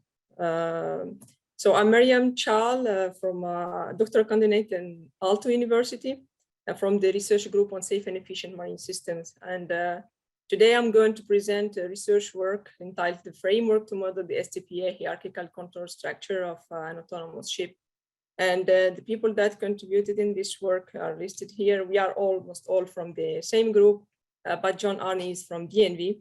This work is under the research project C4 Value with Business Finland. So my talk will be organized as follows. So I will talk about the motivation and the objectives, then I'll follow up with the methodology, the results, discussion and conclusions. So starting with the motivation, since a couple of years now, talks about introducing autonomous ships to the maritime industry started, and then it's now getting more serious because the International Maritime Organization that regulates this system is now developing new regulations to control the development and design of autonomous ships. And as the name says, for autonomous ships, they are expected to be software-intensive systems and with also additional decision-making capability. They are also, as I said, now under development and design for some prototypes. So we as a safety group, marine safety, specifically, we thought about the hazard analysis and the safety analysis for autonomous ships. And for that, we've been looking to the methods, and we found that STPA is most suited for this purpose. And that's why we are trying to apply STPA. And also another motivation is that it's a new regulation, as I said, is coming on. So, and STPA is not really common in maritime. So we thought that it's a good opportunity to explore more STPA. The next motivation is that autonomous ships are going to be introduced into hybrid maritime ecosystem, at least for the beginning. So there will be new interactions between traditional ships and autonomous ships, because traditional ships won't disappear from tomorrow. A ship can have a lifetime of over 30 years, so it's not really efficient to clean from traditional ships and put straight autonomous ships. So STPA is also fit into identifying these new interactions, either at the maritime operational level or at the ship level, with having new software controllers. So it's a proactive approach actually to start thinking about using STPA to identify new accident scenarios or even severe consequences. Another motivation, I call it double-sided, because when we try to apply STPA, actually we found some challenges through developing the hierarchical control structure. And it happened that one of the speakers today also said that it's one of the most challenging steps and important steps at the same time. But if, on the other hand, we found that the system theoretic early concept analysis, which is also another method under the same STAM methods that offer guidance when there are new systems. And actually, one good news is that autonomous ship will still be shipped, and then we have a lot of information about the ships nowadays, and we gained a lot of experience through designing and operating traditional ships. So we thought that that knowledge could be helpful and a good starting point to develop the hierarchical control structure of the system, if we actually use it efficiently. So with that, I will go to the objectives. So first is how to efficiently use this information. We will present the framework that we developed to use both the experience and knowledge that we gained through the traditional ships design and operation, and also the information that is available nowadays through the research project that have been running about autonomous ships and their functions. And then the second objective is to apply the framework to showcase the first iteration of developing the hierarchical control structure and analyze the findings. So I will go to the methodology to achieve these objectives. First, as I mentioned, this framework was inspired by STECA that uses the CONOPS of the system in order to identify the control concepts and then identify the role of each component in the control loops. And then with the generated model, the next step is model-based analysis, where the generated model is analyzed to verify completeness, consistency, and then derive design requirements and verify them. So it's a long list. It's actually quite also a complex method to apply, but because we have also knowledge about autonomous ship, we opted for more simplified framework, where we first review the information about the current maritime operation system, because we believe that the organizational level is important, and that's also highlighted by STAM. The second step is reviewing the autonomous ship functions and that was through the literature for the research projects that has been running.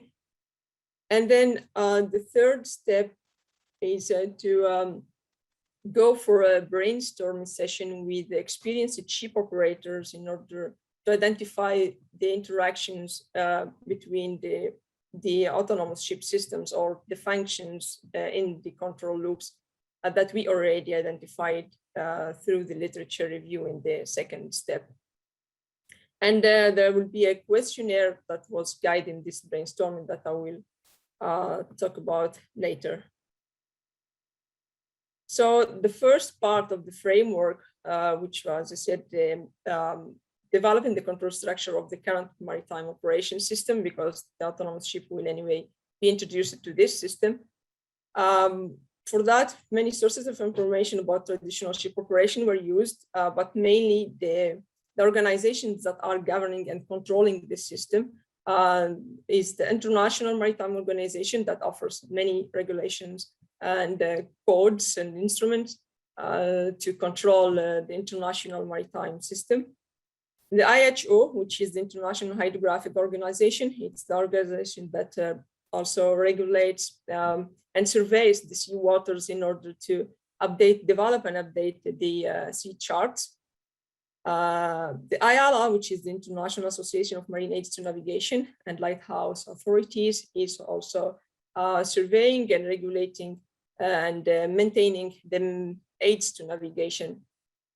All these are used in order for each member state or each country to develop its maritime operation system under the umbrella of the international merchant maritime industry. And using all those, there is one very important instrument by the International Maritime Organization that is a Tropoli code, IMO instrument implementation code. So a member state can use it in order to develop its system, and using all these regulations and instruments. So using that code was the first step in order to develop the control structure. The first part of the framework was, as I said, the literature review of autonomous ship functions. And for that, there were two useful things that we had. And the first thing is that there are outputs from the research that new systems will be implemented in autonomous ship and new equipment. But also, we know that for autonomy and the capability of decision-making, a software controller, we could have this analogy between a software controller and a human controller within a loop. So we looked also at the human controller functions, because the International Maritime Organization also offers one big regulation that describes what are the human functions on board. So with both of that, the literature and that code, we could identify the autonomous ship functions.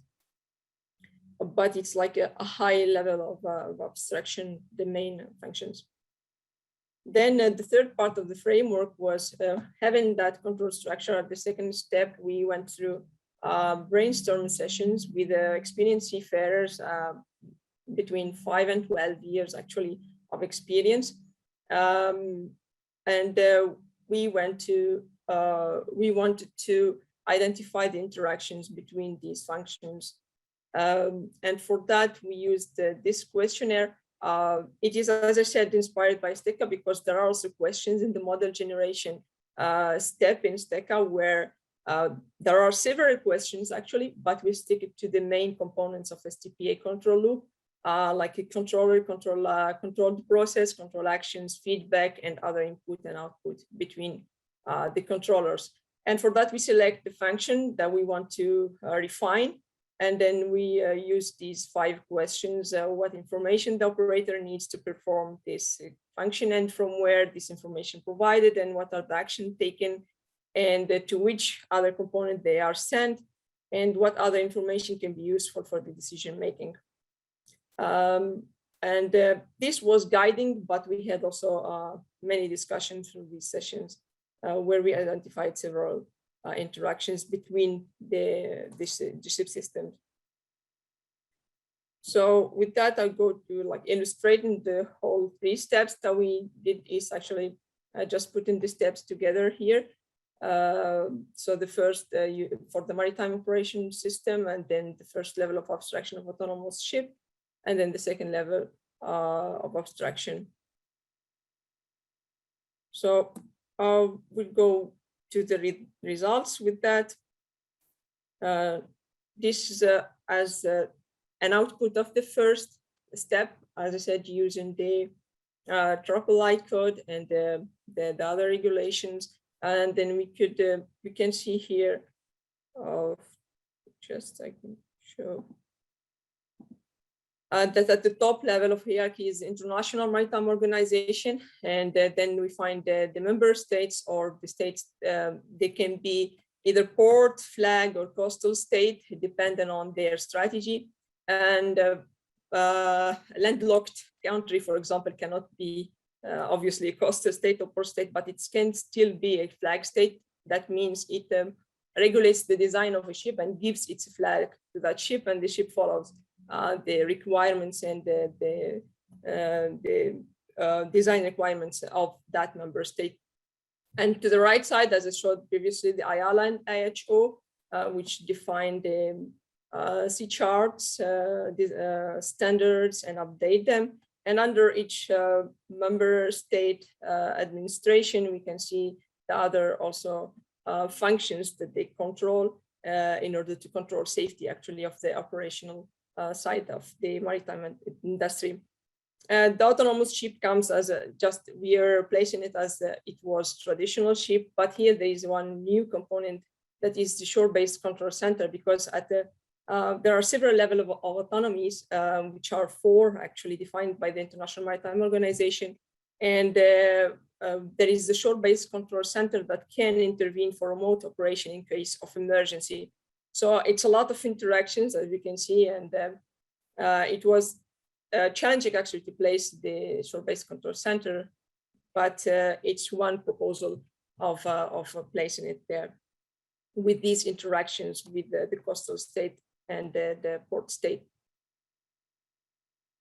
And then the control structure of the autonomous ship at a high level of abstraction, then we can see the shore-based control center, who we can find the operator there monitoring the ship, and in case of emergency, he or she can intervene. And then the autonomous ship controller or virtual captain, and then the other functions that are traditionally also, we have them in the traditional ships. And I here don't have what kind of information needs fed, like controls or feedbacks. We don't know also even the interaction between several systems. We went through more details for the autonomous navigation system, because we found more information for that. And we went even through the other functions that were mentioned in the research projects. And we added them, and it was in purpose also to collect all the information, because autonomous navigation is the most critical function actually that will be replaced by the software. And also it will be the case study of the next step of the framework, where we will try to define the interactions of that function. Here I show just an example of answering to the questionnaire during the brainstorming sessions. It's just an example, and here we can see the elements: feedback, control action, control process, or other inputs. And then the question we start, but why information the operator need, and then we can see the answers from the operators, and then we go to the second question, and so on. So with these, we could identify how the information and controls flow within the components in the structure. And this was the autonomous navigation function as after the third step. Unfortunately, it's big, but I will split it and then so zoom to the left side first in the next slide, and then the right side and the other slide. So here we can see the autonomous navigation system controller, which is responsible for all the functions under the navigation. And there were quite complex interactions that we could identify with the brain, with the operators. And then, for example, using, especially it was very critical to how they use the equipments in the bridge with the different priorities. So they prioritize they use an EGDIS, it's the electronic chart and display and information system, or radar for detection or identification. Sometimes they use for the detection the radar, but when the visibility changes, they can use, for example, EGDIS first to identify if there is an A2 navigation in the chart, which they cannot see properly. So this was quite interesting to identify these interactions through the third step of the framework. And the other side, as I showed, there is the collision avoidance system where the operators actually detect the objects, and then they have the time to closest point of approach that is defined by the company. And then they use that in order to define if it's a high risk or a low risk. And then if it's high risk, they should change the path and then give this new path to the dynamic positioning system. So this was the result of the third step of the framework. And then I will go to the discussion and conclusions. So this framework was actually possible to apply, and it showed that combining the available information that we find about autonomous ship functions and also the knowledge that seafarers have when dealing with, executing their functions on board for many years, it was actually useful to develop the results that I was showing. It was also, as I said, it was very challenging to integrate the shore-based control center in the control structure because we still don't know how it will be controlled and with which requirements and who is going to control it. But also we can say that this early analysis can help safety practitioners in the future to consider the organizational level of autonomous shipping, because that was lacking also in the research. And this is very important, as we can, we all know through STAMP and STPA approach that the organizational level also influences safety very much. The brainstorming sessions with the seafarers were very helpful to understand and identify the interactions in the control structure. But also it was challenging to identify all these important interactions, and especially verify the completeness of the control structure, which was also mentioned in STECA as a verification. But we are planning also to go back through that. The case study with the seafarers showed a bit of confusion when we were doing the brainstorming. They didn't get the difference between feedback and other input or output controller, but we had also to explain that. And then I mentioned that the control structure revealed critical tasks that the humans were doing on board, and especially the visual lookout that depends on the situation. And this might require several operation modes compared to what we were expecting or we knew also through the research. And then this was a good approach, but we are also confident that the iterative nature of STPA will support further development of the control structure, because that's how it works. That was the aim actually. Later on, while applying STPA, we could identify the hazards and go through this iteration. So that's why for future work that we can say we can use actually the framework to refine other functions in the control structure, because we went through the most critical function, as I said, the autonomous navigation, but still also the autonomous machinery or the other like the cargo handling or other functions that we can also refine to see where the humans were intervening on board and how this can be handled autonomously. Actually, our aim was to do the safety assessment at the beginning, but then we went through this work. Also, STPA then can be applied to iterate and identify the hazards. And from there, we can identify the safety requirements. And from the safety requirements, also, we can add the changes or the updates to the control structure in order to prevent the hazards that we identified, and also the loss scenarios that could arise. One very interesting point for future consideration for us is that STPA has a great potential for identifying these different type of hazards, especially linked to the interaction between the system components, either at the operational level or at the ship level. And but the maritime domain still require more applications of STPA. We found actually applications, but still it's not compared to other industries. It's we are still not finding really that many applications from where we can learn actually and have resources to build on top of them.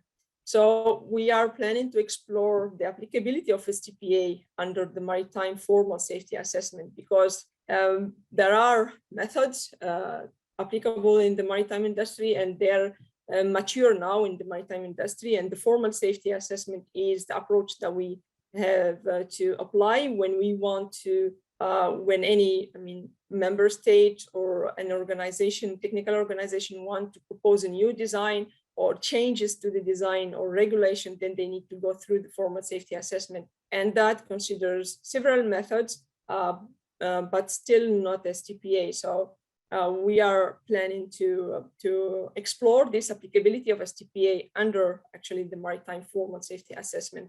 And so let's see how this will go for future work. So yeah, with this, I finish my talk, and thank you very much for your attention. And if you have any question, please feel free to ask, or also if you have comments or feedback that can help us improve the work, that will be also very welcome. Thank you. Okay, thanks a lot, Meriam. Fantastic presentation. We've got lots of questions, so we'll see how many we can get through in the time we have. So we'll start off with the most popular one from Nino Gabriel. And firstly, he says, thank you for the presentation. He found it really interesting, and the fact that you used hierarchical approach and to different levels of abstraction. The question exactly focuses on, can you reuse control actions or unsafe control actions or causal scenarios found at a higher level of abstraction in your analysis? Again, please, sorry, reuse. Yeah, reuse. Yeah, are you able to reuse the control actions or the UCAs or causal scenarios found on the higher level of abstraction of the ship level of the analysis? Actually, we still didn't apply the STPA analysis yet. So when we were starting to apply it, we couldn't find, when we went through the step 2 to develop the control structure, we got the challenge there. And so then we said, we need to have a proper description of the system, at least as it is today. And then we can start from there applying the analysis. So that's a future step to apply STPA actually. Okay, makes sense. Then the next question we've got is from Chen Li, and he's asking that when you're trying to create this hierarchical control structure, do you first need to create a hierarchical function of the system, or how do you go about approaching creation of this hierarchical control structure? Okay, thank you for the question. Actually, the approach is a functional approach. So we started by defining the functions, and then each function constructs a control loop normally. So for the function to be executed, there are controlled processes, control, and then what we know, the control actions and the feedback. So we start by defining the functions first. That's why we went through identifying the functions, and then identify the role of each component in executing that function. Okay, perfect. I'm actually very fascinated by your control structure that you showed, because we are doing a lot of work in autonomous ships also, and we have a very similar approach in terms of the hierarchical control structure. Okay, moving on, we've got Timothy Stirrup asking a more of a functional question. What software product did you use to generate the control structure or the process control diagrams? And as a follow-up, can you discuss if the process control diagrams, I think Timothy means control structure, were they a result of a brainstorming activity with a diverse set of individuals, or how did you come up with all the blocks in your control structure? Yeah, so that the detailed one was already described in the previous control structure. So it was the simplified one, and then we took only one, the autonomous navigation system. So we took, if you still can see my screen. Yes, we can. Yeah. So yeah, these blocks were already defined in other research work, but they were mentioning that this will exist under the autonomous navigation, but how they are interacting, this what we didn't know actually. And that's why we went through the brainstorming to identify how they interact and what information is flowing from different functions. And the brainstorming with asking the questions, what is the information needed in order to execute a function? For example, collision avoidance, when you ask the seafarer that has experience on dealing with this and he or she has the bridge equipment, they say first we need to identify the object, detect an object, and then they use the visual lookout or also the equipment in the bridge. And that information was coming from them actually. But we got a guided brainstorming session with the because we know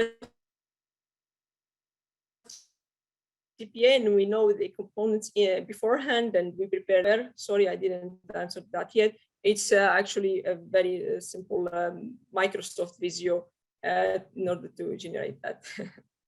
It works. It works. It works Yes. like a charm for us also. Yeah, yeah. Okay, we've got a more of a comment from Ian Hobson saying it's a very interesting application that you presented. And a last question I have for you is actually, so you presented this concept in a marine application. Have you had any chance of discussing this approach or that you have with organizations in other domains? I'm conscious that Aalto University has a expertise in marine, so you obviously will start in marine, but have you had any chances of speaking in other domains? Well, for this application, actually not with other, this approach with other domains, no. I just got the experience to attend the conference last year and the year before to see how people are also doing. And then as a beginner, I started the work in this way because I couldn't find a clear work on maritime. There are applications, good applications, but still we are all starting in this. But not clear discussion about this with others, yes. And any discussions with other marine stakeholders? Actually, within our project, yes, because that project that I mentioned, C4Value, yes, we have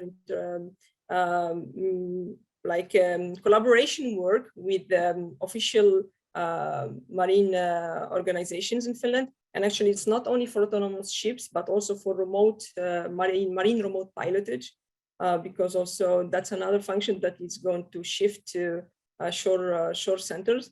Then yes, we are discussing this, and it looks like an interesting approach for them as well.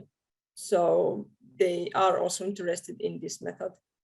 Oh, okay. Okay, interesting. Thank you. Thank you again. That's all we have for questions, and also that's all we have for time also for today. Thanks a lot, Meriam, again. I very much appreciate your time and your contributions to the conference.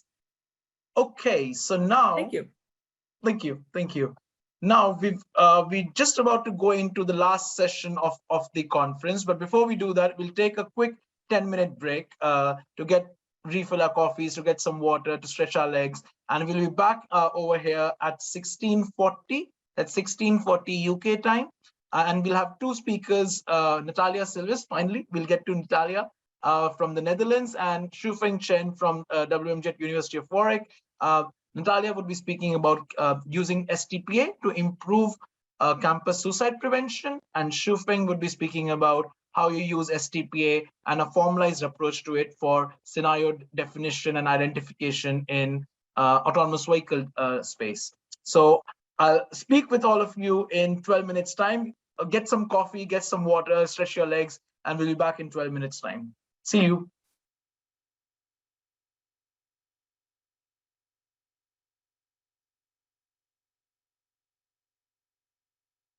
Okay, while we wait for 1640, I just wanted to address one question that was asked by Wendy Field. And Wendy, if you're with us, if you could just type in the chat that you're here with us. Wendy Field, are you back? Okay, perfect. So Wendy asked a question. I think José has answered some of it, but I just wanted to touch on that a bit. The question Wendy is asking is a very, very relevant, a very important one, that when trying to choose a team to carry out analysis, it's useful to have a combination of levels of expertise, experience of a system under review. And all the presenters have talked about having a team of experience in the system, and others have just starting out with STPA knowing little. Or is it just important to have a facilitator who knows the process?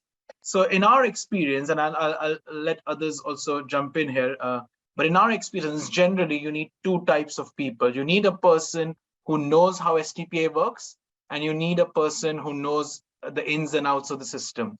So in all the STPA analysis that we've done at Warwick, we always had at least two people, and one of them was the STPA expert, and the other one was the system expert. Sometimes you might have a number of system experts, so that's fine. But essentially, you need these two groups. One is the STPA expert, and the other one is the system expert. So that's how we tend to run our STPA analysis at Warwick. Hope that helps, Wendy.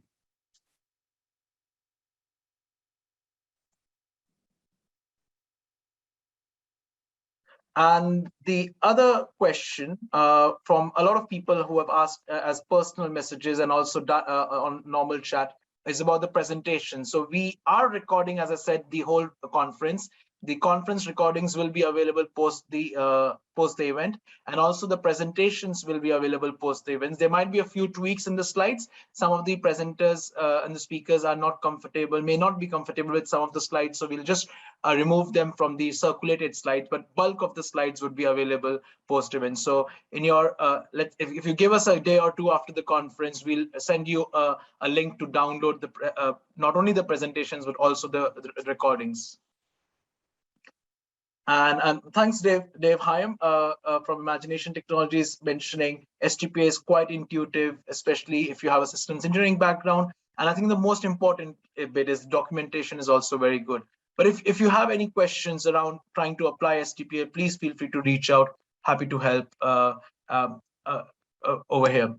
Okay, I'm conscious we're already 2 minutes over into Natalia's slot. So we'll start off, we'll kick off the session, the last session of the conference. We've got two speakers, two very different topics, but two very important topics also. So we'll start off with Natalia speaking about using systems theoretic process analysis approach to improving campus suicide prevention. And a very brief about Natalia, and this time I'll do it right. So Natalia Silvis is a lecturer in computer science department in the Vrije University in Amsterdam. She holds a degree in computer engineering and PhD in applied physics. She is currently teaching pervasive computing and software testing. She's the author of Pervasive Computer Engineering Smart Systems, a textbook for computer science undergraduates. She's teaching STAMP to her students and tries to apply it in practice as much as possible. Examples are radiation therapy, railway safety management, and most recently, and I think that's the work that Natalia is going to speak about, is campus safety networks. So a fascinating topic, Natalia, over to you. Thank you, Siddartha. I will try to share your screen, right? Yes, please.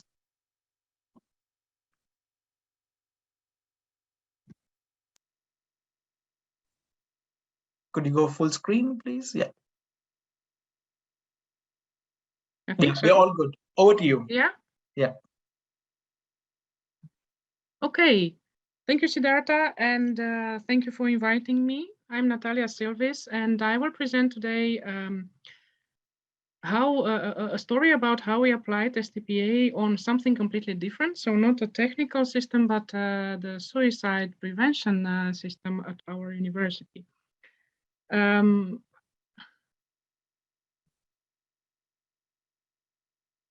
Wait. So I'm academic advisor as well. So I'm a lecturer, as Siddartha said, in computer science. I have some experience in STEM, but I'm an academic advisor in half of my time. And I did this research together with Rosanna van Kampen, who is safety officer and coordinator of worrisome behavior on the campus, and with Anniko Kish, who is a student psychologist in our team. So I would like to show you first the reasons I started this research, and then stepwise something about the modeling of the process, something about the unsafe control actions, and some causal scenarios of 2 particular control actions. And then, of course, an evaluation, lessons learned, and conclusions of future work. So Nancy also told us in her story that yesterday that you don't have to do an analysis just because you want to try STPA. You need a reason to start a safety analysis. And my reason is when I came in 1993, I came to UK, to London in an exchange program. It was my first journey to a foreign country. I'm born and raised in Romania. And the first day when I had to go to university and I was standing in Leicester Square waiting for the underground, a person jumped in front of the metro, just in front of my eyes. So somebody committed suicide, and it was for me, I don't know, the most traumatic experience I ever had. Later, I became study advisor or academic advisor, and these are some messages I get in an email. I've been accused of fraud. I will suicide now. I'm old. I don't have a job. I don't have a degree. Nobody waits for me. I'm tired of this life. Or I'm a loser. I'm not even able to suicide properly. Or I'm a member of suicide social network and I dream of myself in a coffin.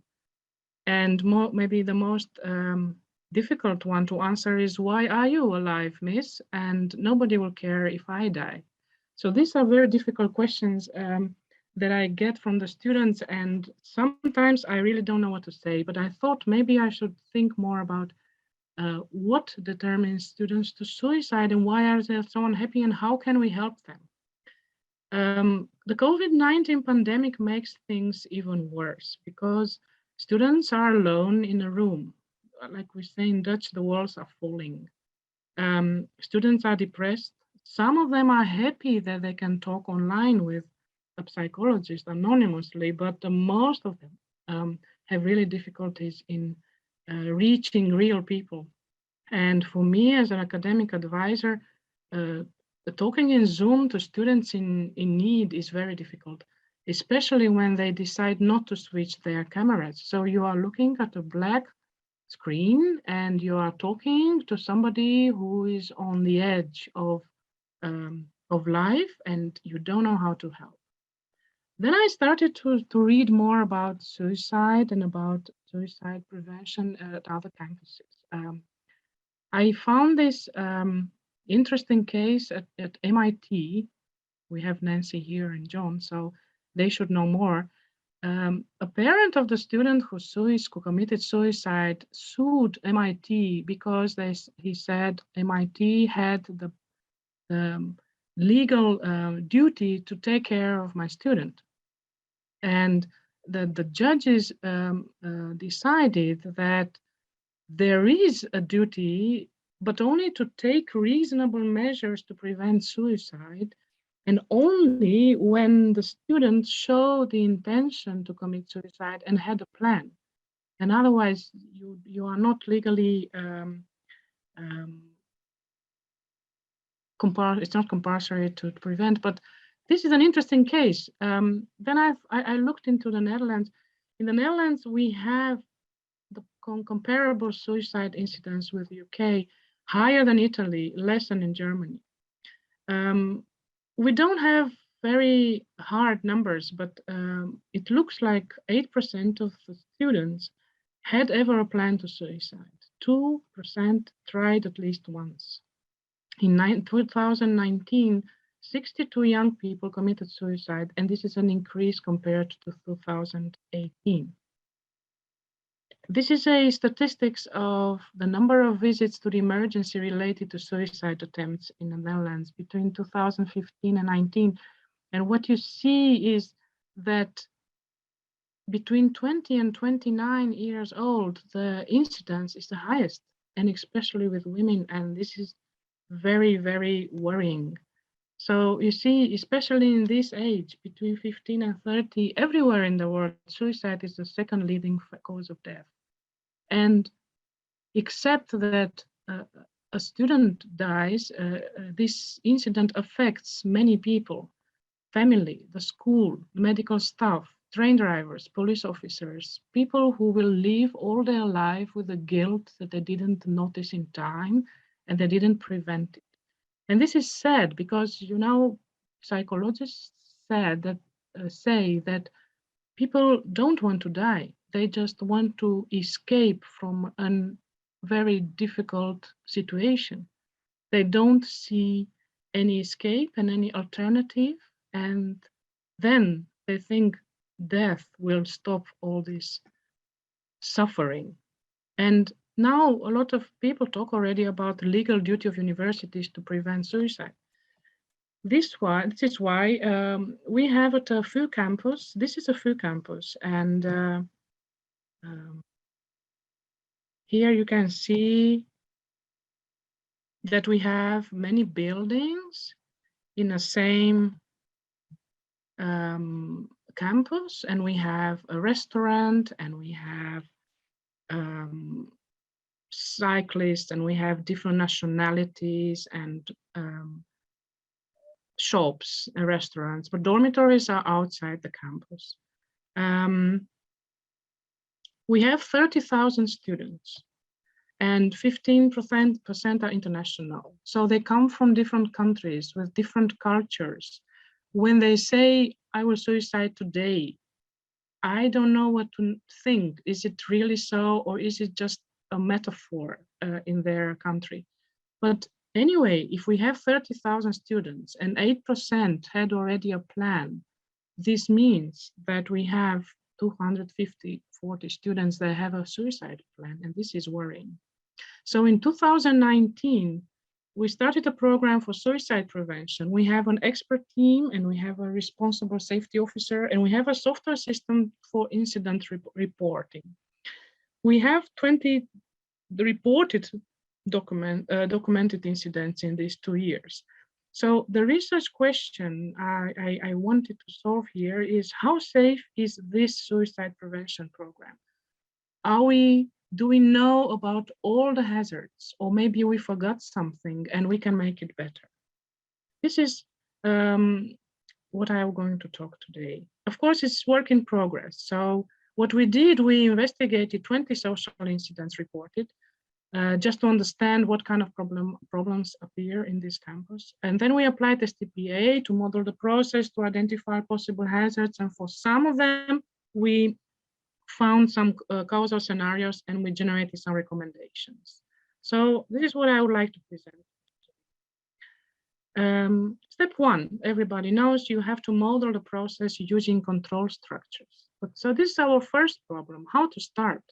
Because how can you model a social system where you have people, right? Not machines. People are not machines.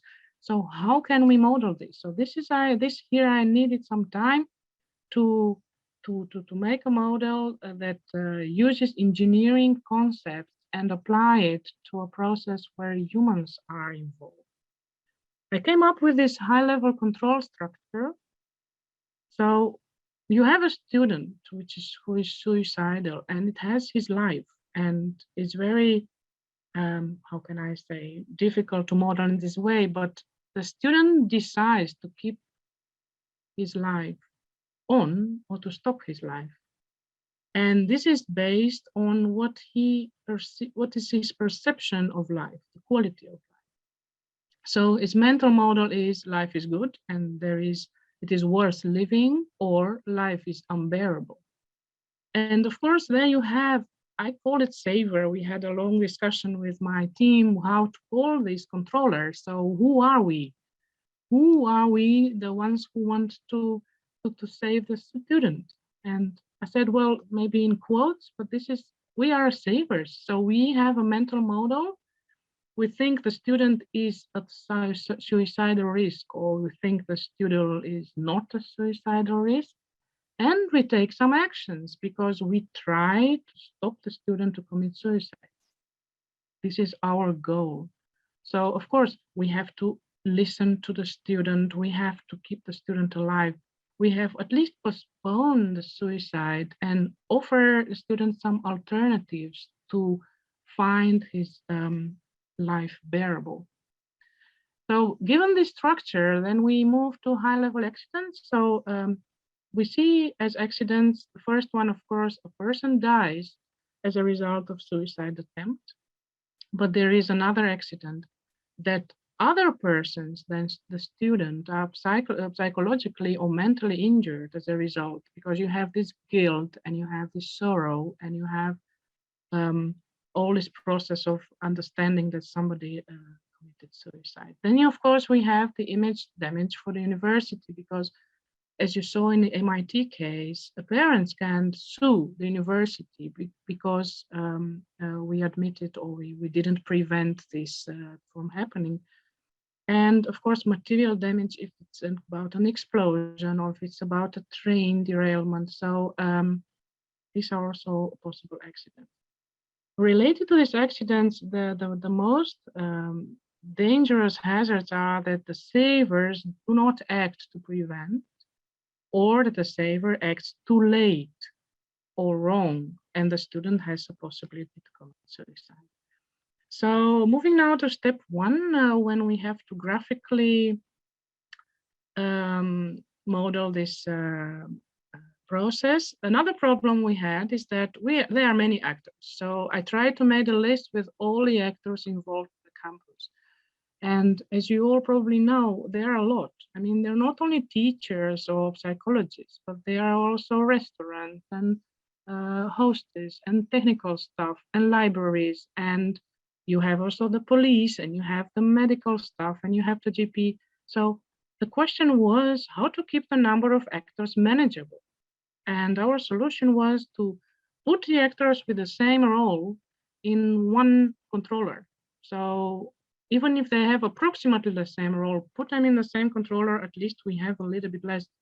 So we decided to have 4 groups of main FU-related, university-related controllers, and these are the gatekeepers. So the FU gatekeepers, meaning everybody who can do something to prevent and has the knowledge to prevent suicide. So these are the psychologists, the academic advisors, international office, security desk, and so on.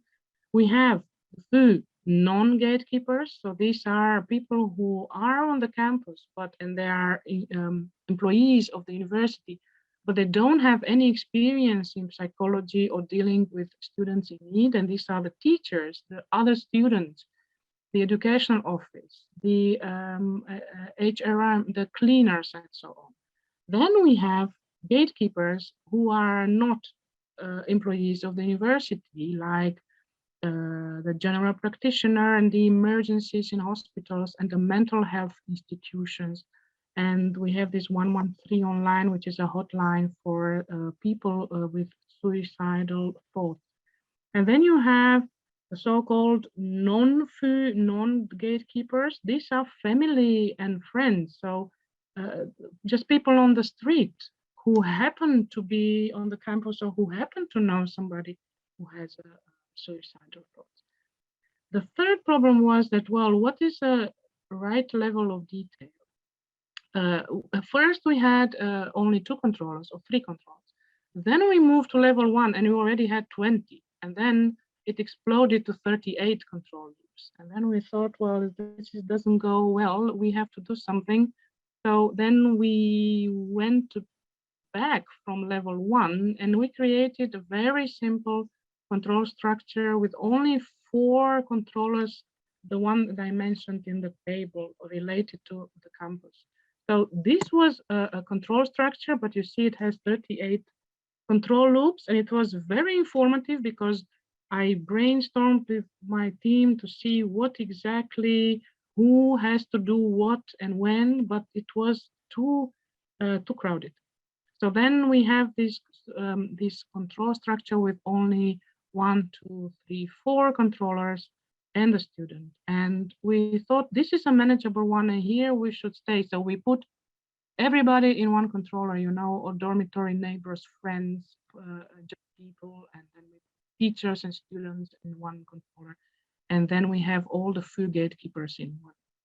And then it becomes manageable, because then you have, of course, everybody has the same role to act to prevent suicide, and based on the status of the student and on the cry to help and to a cry of pain of the student.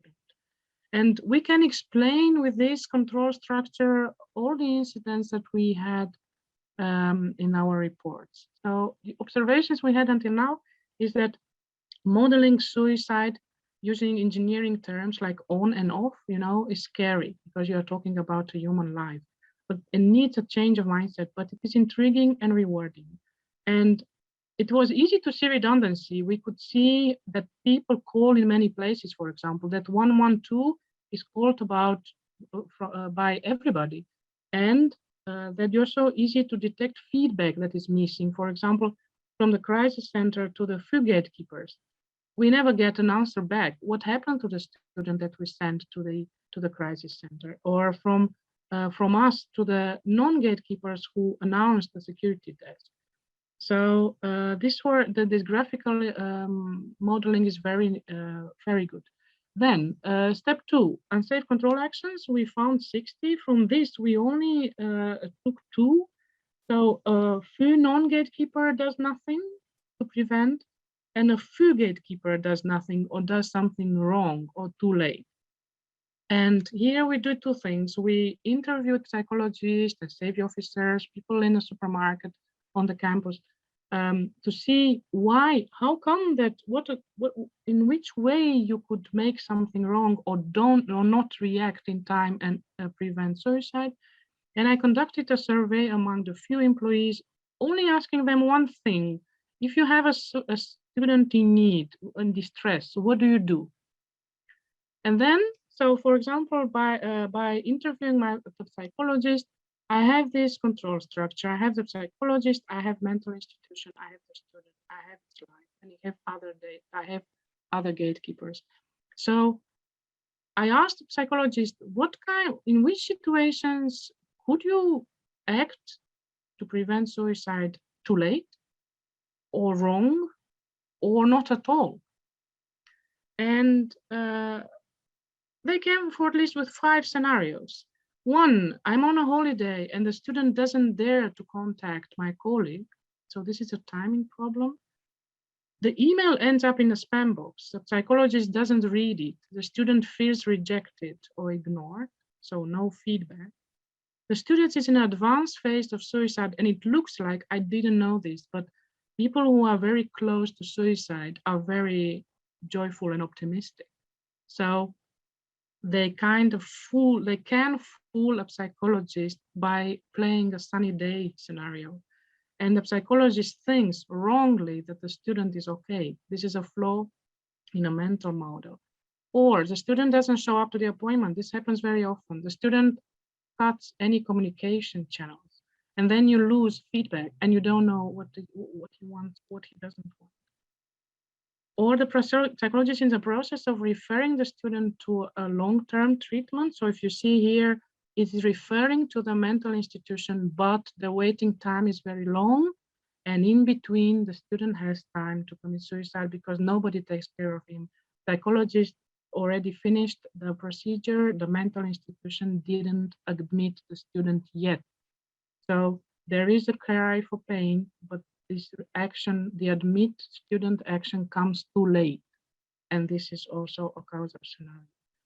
So we have some recommendations from here. Of course, guarantee that you always write a confirmation email so that the student knows that the email didn't reach the psychologist, but also give some alternative ways, not only emails, but maybe telephone numbers.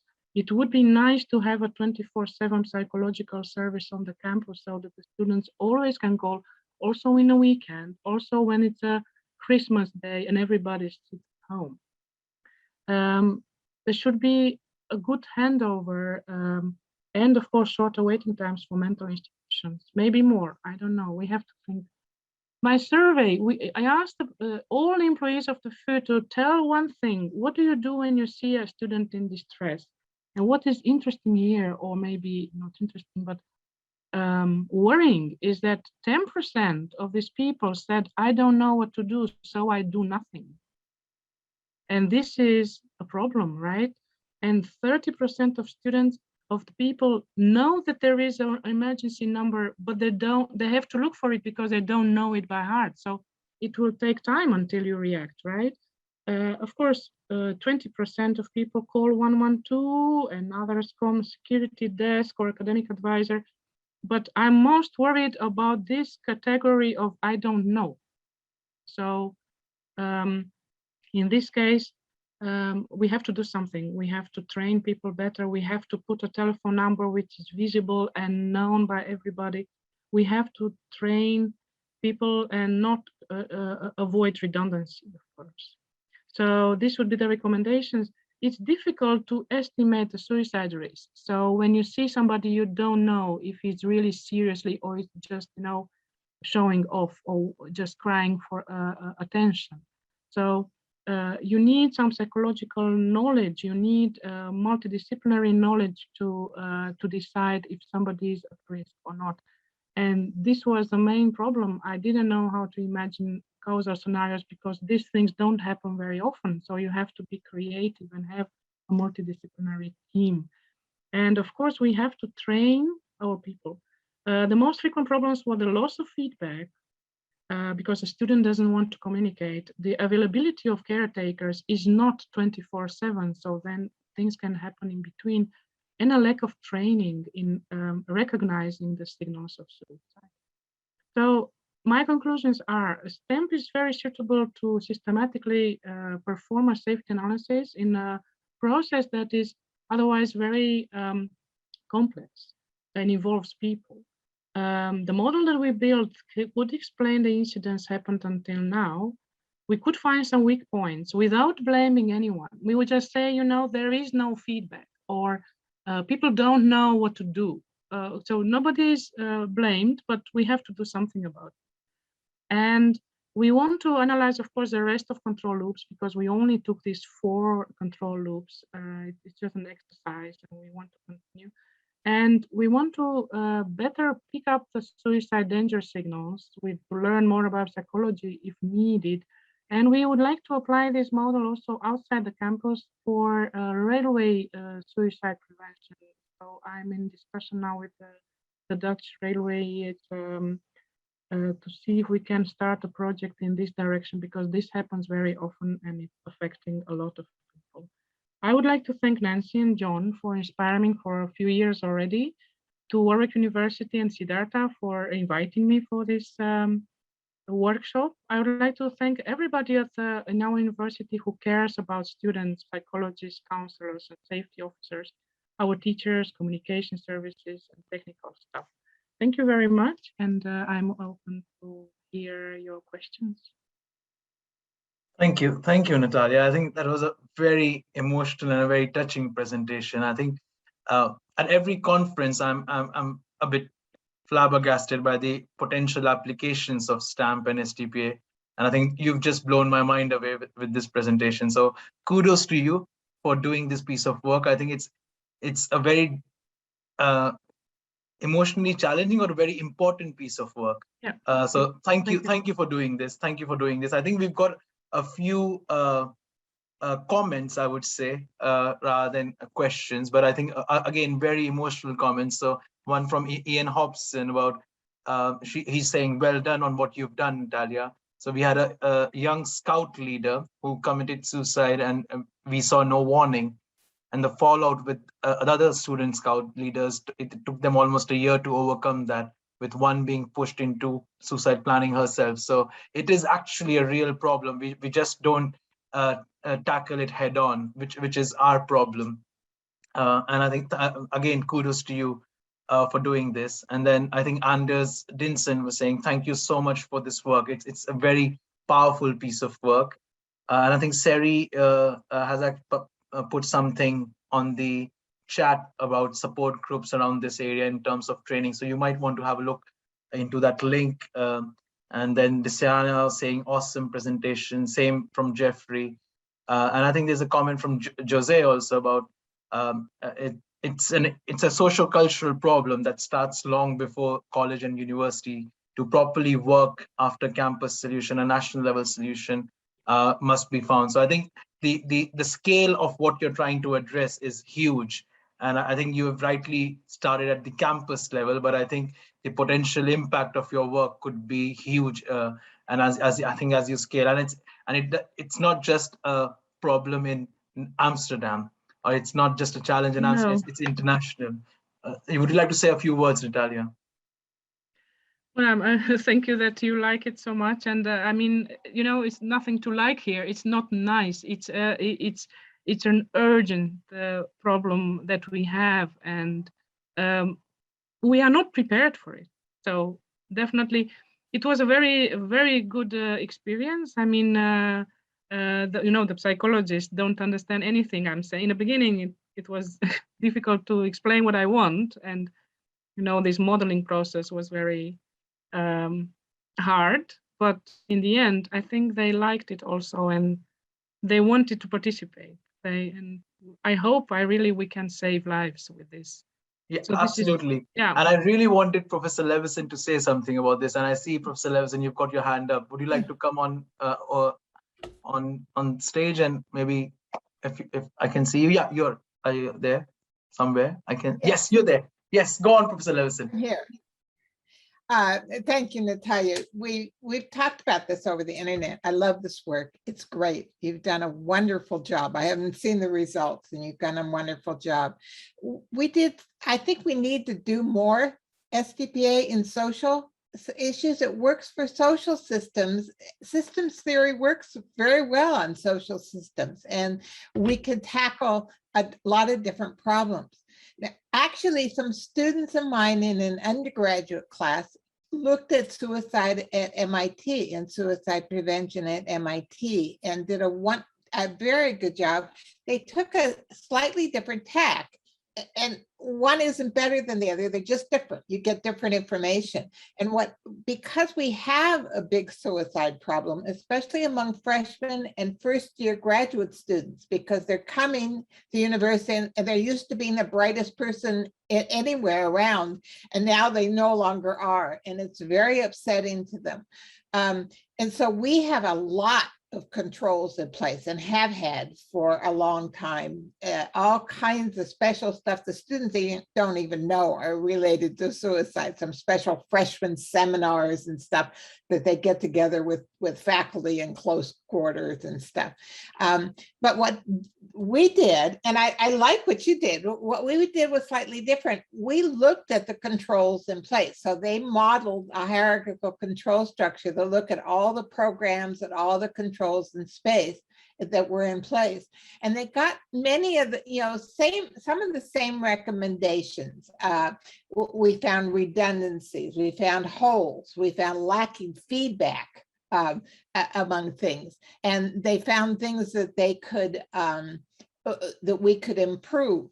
But it was different. It was looking at the controls in place, whereas you were looking at what controls do you need.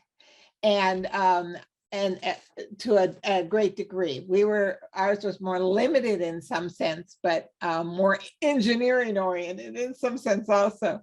So I love it. It's great. And I really want to encourage other people to do this kind of work. There are people applying STPA in the legal system. There are people applying it in other things we don't hear about. They don't come to our meetings and conferences.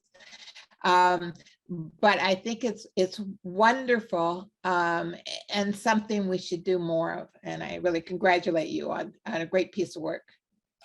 Thank you, Nancy. Thank you. I would like to do my future, but I didn't say here, but what I do now, I want to understand why people in radiotherapy make accidents or mistakes or contribute to an accident. So I still want to stay in this human factors field and model human operators indeed, because, you know, very often people are blamed, the operators are blamed for an accident, right? In radiotherapy, when something gets wrong, who is guilty? The one who pushed the button, the one who positioned the patient. So, and I had a webinar in the radiotherapy community in Europe, and they were very happy that I blamed the software. And I thought, no, software is not designed correctly.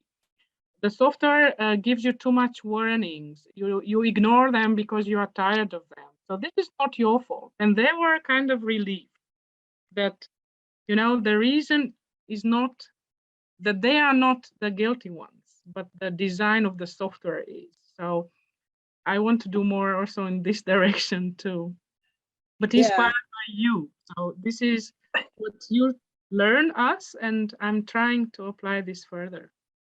Exactly. I mean, this is the whole point of SDPA and engineering. We're trying not to blame the operators, but it's even more in social systems. This isn't blame some human. This is the system has not been designed well enough to protect against these things and to assist in these kinds of situations. And we need a better system design, not blame.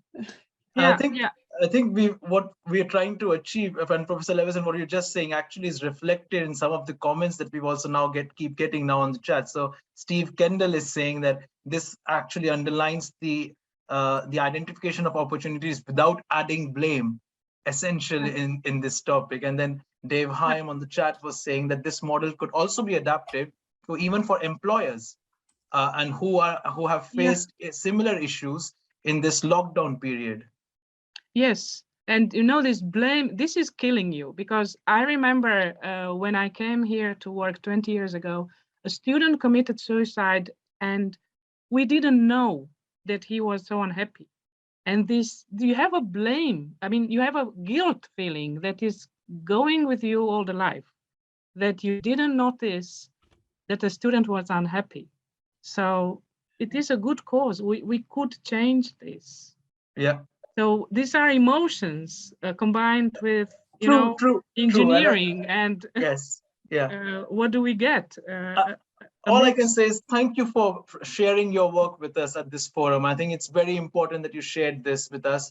And it's also, I think it's 5:16 and people are still here with us and still contributing in chat and questions. So you can see there's a lot of interest in this topic, and especially the work that you're doing. I'm also conscious of time. We've got one more speaker. I don't want to steal their thunder. Using the phrases from Professor Levison this morning. I don't want to steal his thunder, but actually it links in very nicely. We've got Shufeng, so he's from Warwick, one of my colleagues. He's done something similar, not in terms of suicide prevention, but Professor Levison saw this at the MIT workshop. He presented, again, analyzed a socio-technical system, analyzing the national COVID response. And now we've been interacting with the NHS in the UK on how that we could use the results of that. But he's going to talk about something very different now around autonomous vehicles. So we need to shift to Shufeng in the interest of time. A very important piece of work from a system safety of autonomous vehicles perspective. I'll just do a very quick intro to Shufeng. So Shufeng is going to talk about formatting STPA test scenarios. Now, it's very important to understand this is test scenario and loss scenarios. So formatting STPA test scenarios using scenario description language. And Shufeng's a project engineer at WMG, University of Warwick. His research focuses on system safety, systems engineering, a lot of human factors involved in his work, verification and validation methods in general safety. So our last speaker of the day, but I hope all of you enjoy his talk also. Shufeng, over to you. Thank you, Siddartha. Let me try sharing my screen.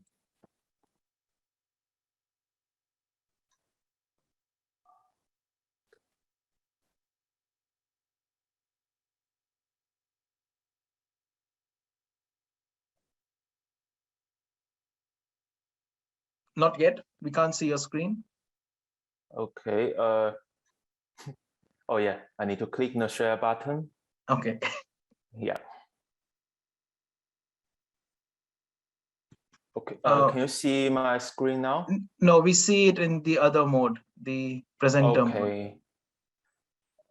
What about now? Yes, perfect. Over to you. Okay. Yeah, that's great. Yeah, so hi everyone, I'm Shufeng. I'm a project engineer from WMG. So today I'm going to share some of the work we have done in terms of formatting STP-inspired test scenarios using the scenario description language. So in this presentation, I will briefly go through the motivations we started in the work, and followed by a simple case study of the analysis using STPA, and how we test the scenarios based on the STPA outputs. And lastly, how we format the test scenarios using the scenario description language. So, well, the motivation was very simple. So at WMG, we have been applying STPA on the connected autonomous vehicle systems for the past 5 to 6 years, which was through the external project by collaborating with different project partners or clients or internal research projects. So we found that STPA as a system thinking inspired methodology helped us identify a lot of missing requirements that were not captured before. And moving forward, we were interested in conducting scenario-based testing for the connected autonomous vehicle systems. So we found that the result of the STPA analysis can be reused to generate the test scenarios to identify if the causal scenarios could actually trigger the hazards. And once we have all the test scenarios, we would like to format it into a universal way so that they can be directly shared and reused by other companies, and also so that test engineers can have an objective understanding of the test scenarios. And more importantly, regulators can also have a repository of the test scenarios. So in order to achieve these three motivations, we created a flowchart to achieve the goals. So to start with, we conduct the STPA analysis. So I believe most of you have got yourself familiar with the STPA process throughout these 2 days. So, and after that, once we have all the STPA test scenarios, once we have all the STPA outputs, we then reuse these outputs to create test scenarios, which consist of several parameters, including stimulating points, pass criteria, observation points, and context variables. I will explain this in more details in the following slides. And lastly, once we have created the STPA-inspired test scenarios, we would like to format these test scenarios using SDL so that the formatted test scenarios can be easily shared and reused. Now, I would like to briefly go through one of the case studies we have done that focused on a SAE level 4 automated driving system. So as you can see, we got control structure on the right-hand side of the slide. So the system was still in the prototyping phase. That's why you might notice that there's a remote operator at the top of the control structure. So in this automated driving system, it includes a mission planner that receives the activation command and the destination from the remote operator. It then calculates and sends the navigation route to the trajectory planner based on the feedback it receives from the localization and the perception module.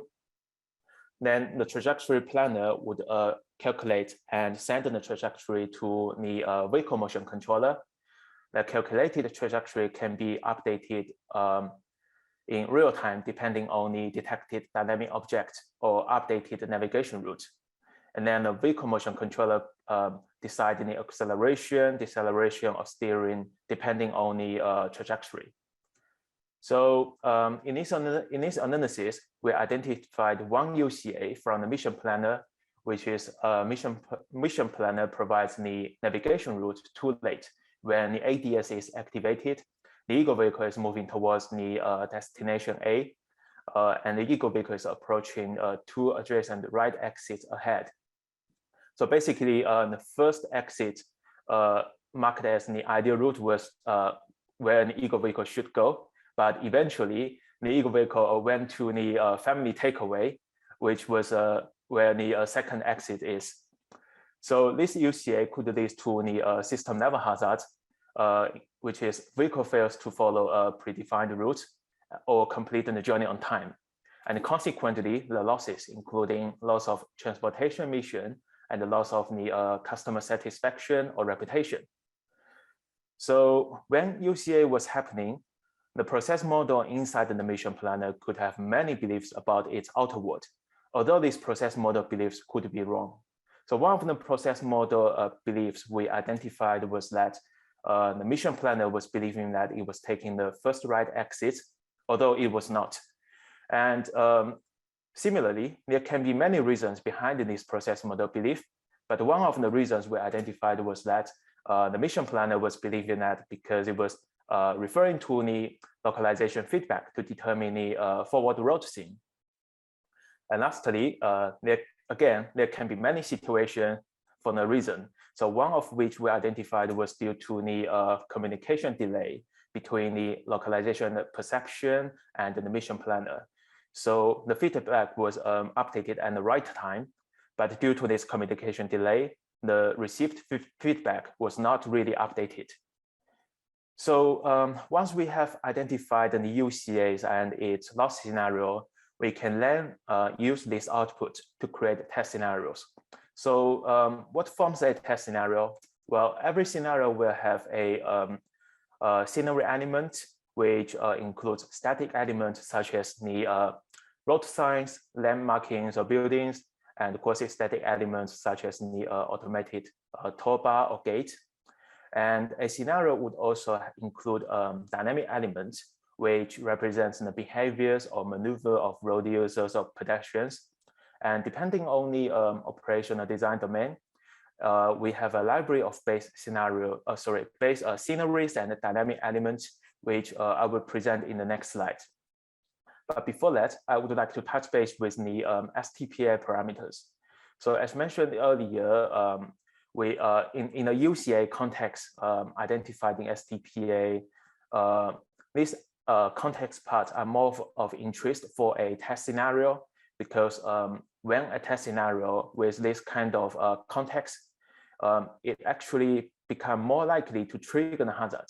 And therefore, when generating a test scenario, we parameterize the UCA context to several context variables. And these context variables may overlap with some of the base dynamic elements or scenery elements. But the only difference is that the values of these context variables would have higher resolutions when we generate the test cases, because they are more of interest for testing.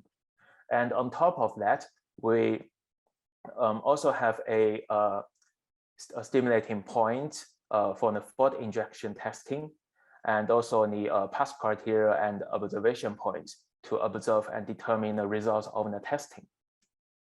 Now in this slide, you can see we created some base ODD parameters for the scenery elements, including different type of environment, buildings, vegetation, street furniture, street layout, weather, and even the visibility. And in the next slide, we got some base ODD parameters for the dynamic elements, including pedestrians, cyclists, motorbike, traffic signs. I'm talking about dynamic traffic signs here, such as the traffic light. And then we got the animals and vehicles. And each of these categories has their own dedicated maneuver or behavior in the lower part of the diagram, as you can see. So when conducting analysis, we start from identification of losses and hazards, and followed by identifying UCAs, and then we identify the loss scenarios. But when conducting the testing, it's the other way around. So we are interested in identifying if a causal factor could trigger the belief because or reasons for the process model belief, and then the process model belief itself, and consequently the UCAs and the losses and hazards. And to conduct the testing, it would need a stimulating point to trigger the causal factor. We would also need 2 observation points and stimulating point side, and also any output of the UCA to determine if the testing is correctly conducted and if the UCA is triggered.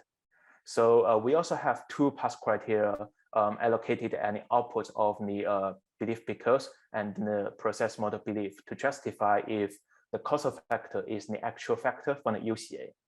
And on top of that, we also need a set of context variables to set up the base scenery and dynamic parameters, and also the internal configurations of the, for example, the ego vehicle status when the testing is conducted.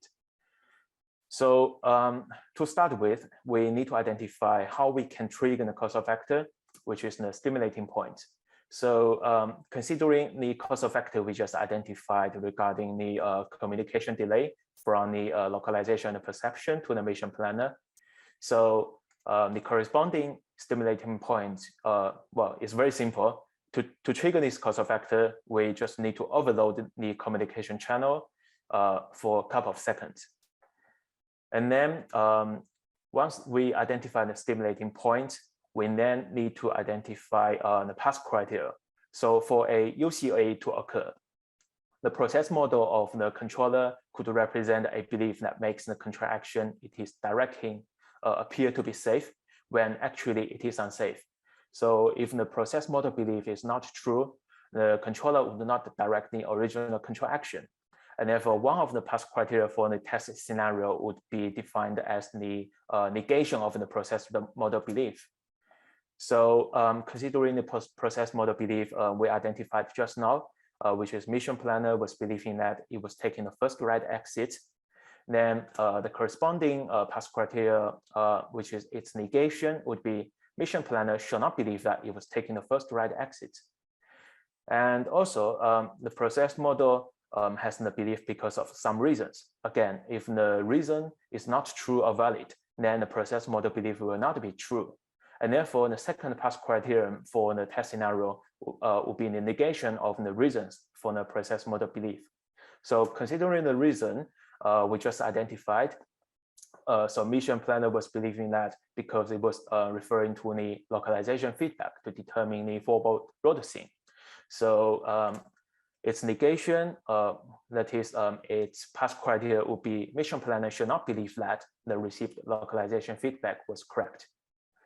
So once we identified the pass criteria, we then need to identify the observation points, which represent the parameters that need to be observed for the stimulation process and also for the output of the UCA. So firstly, let's consider the stimulating point we just identified, which is to overload the communication channel. So to observe if that's happening, then we first need to identify the status of the communication channel. And then secondly, we need to identify, we need to observe the duration of overloading the communication channel. And also at the end of the testing, we are interested in identifying if the UCA is triggered or not. And therefore, the other observation point will be placed at the output of the UCA. So considering the UCA, we just covered. So regarding mission planner provides the navigation route too late. So the observation point would be to observe the time when the navigation route is provided or updated. So in order to set up the test scenario on top of the stimulating point, observation point, and pass criteria we just identified, we also need to identify the context variable, which represents the segments of the circumstance that together form the context of the UCA. So there are 2 categories of the context variable, including scenario level context variables and subsystem level context variables. So the scenario level context variable represents the parameters at the perspective outside an ego vehicle. This includes the scenery elements, dynamic elements, and also their behaviors. And for the subsystem level context variable, it represents the parameters and the perspective inside an ego vehicle.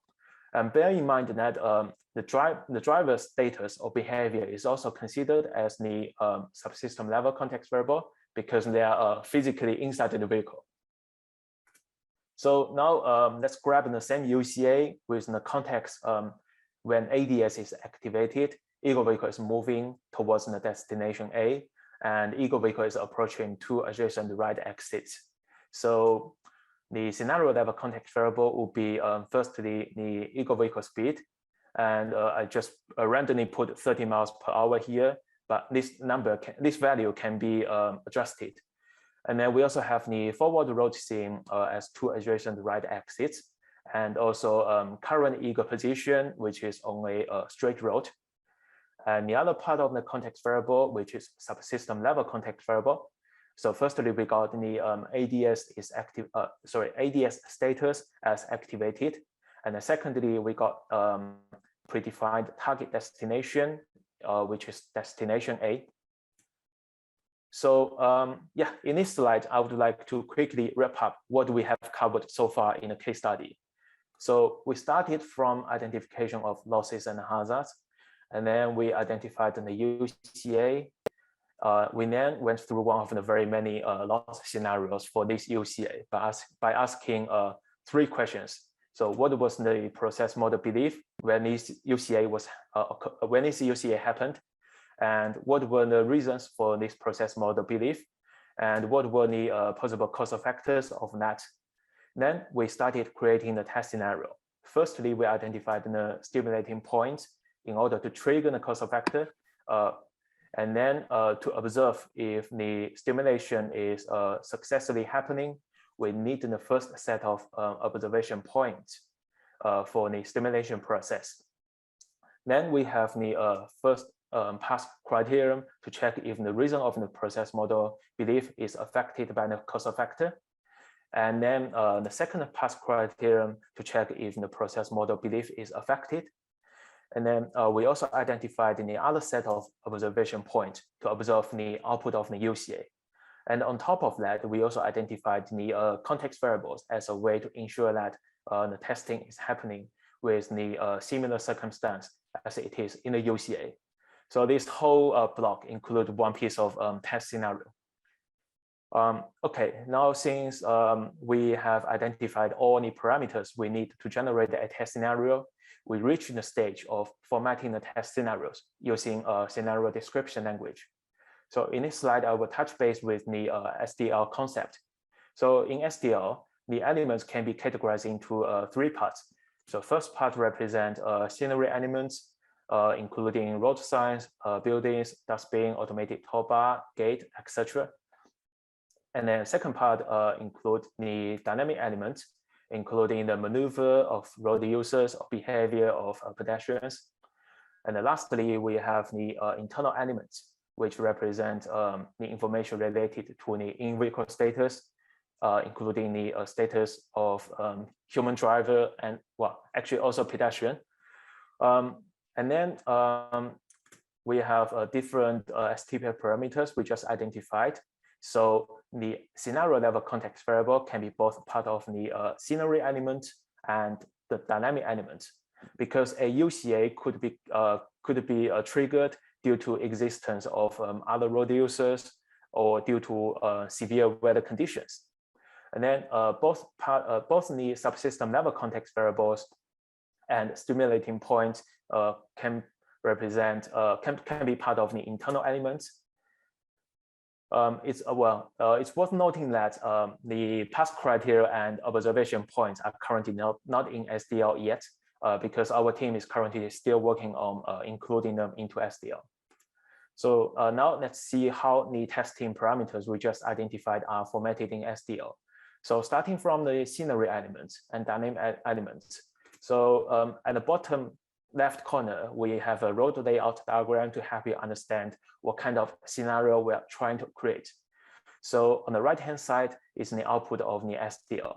So there might be too much information in this slide, but what I'm trying to highlight is we got the definition of the two junctions, including Y junction, YJ1, and the crossroad, which is CR1. And then we also set the speed limit to 30 miles per hour. And then we also have the initial vehicle position defined as only lane 1 of the road 1. Now we come to the internal elements. So in the bottom, you can see the output from SDL regarding this internal elements. So we have the subsystem level context variable as the initial configuration of the system status. And then we also describe the stimulating point by overloading the communication channel from t equals to 3 to t equals to 6. Okay, so what I have covered in this presentation only represent one of the many test scenarios, but in the whole case study, we generated more than 3,000 test scenarios in SDL.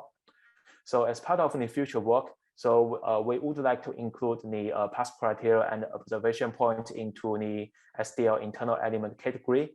And we also would like to convert this testing parameter into a machine readable format in order to implement testing and to see how we can physically inject the fault on the real system.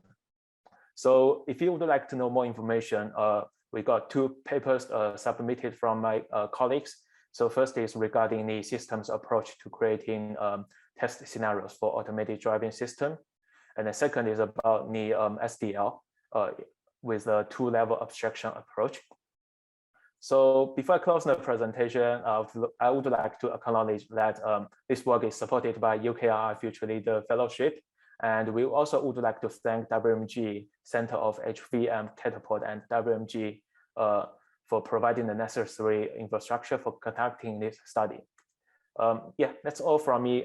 Thank you for your time. And if you would like to know more, feel free to reach me on this email address or ask me in the Q&A session. Thank you. Perfect. Thanks a lot, Shufeng. That was very well done in terms of the content. There's a lot of content in there. We've got a couple of questions for you.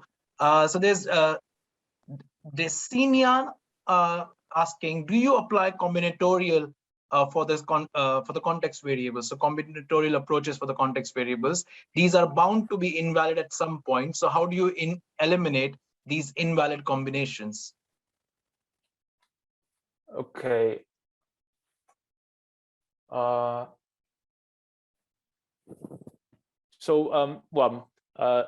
Maybe start off. Could you maybe clarify this question a bit? Because yeah, sorry, so there was some essentially issue.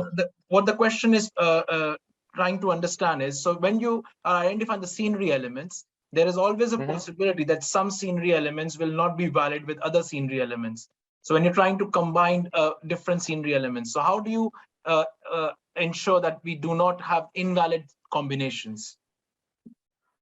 I think, well, I wouldn't say there are invalid combination of scenery elements, but yeah, maybe it happens sometimes, like when, for example, a vehicle is not driving on the road, which is outside its ODD. So I think in order to avoid that kind of scenario, we first need to determine the operational design domain of the vehicle system. And then based on that, we can filter out those invalid combinations of scenarios that doesn't belong to the operational design domain of the vehicle system. But in the real world, it's possible that the vehicle could drive outside its operational design domain. And therefore, as part of the design process, or maybe part of the testing process, we need to get the vehicle system prepared so that in case it operates outside its operational design domain, a certain maybe warning message could be sent for example, to the human driver or maybe to the system operator to inform them that the vehicle is currently operating outside in the ODD, which could become hazardous. Yeah, I think that works answers absolutely from a system design perspective. I'd just like to add a bit to Desiana's question over here. So I think one of the approaches that Shufeng did not mention is when you're doing the generation and going from the STPA parameters into scenario generation, it is done by using an underlying ontology. And when you use an underlying ontology, that actually filters away any of those invalid combinations. So that's that with Desiana's comment. There's another one from Nino Gabriel, and he's saying he finds the work very interesting, and he's not very familiar with the SDL concept itself, but he would like to understand if the SDL is capable of describing scenarios inherent to STPA as causal scenarios or UCAs. Yes, well, thanks for asking this question, Nino. So yeah, the answer is yes. It has the potential to describe scenarios for the STPA, UCAs, and also causal factors. So as I mentioned earlier, as part of the future work in this work, we would like to expand the internal elements of the SDL part, so that includes more parameters for testing. And I think these causal scenarios or unsafe contractions can be part of that future work.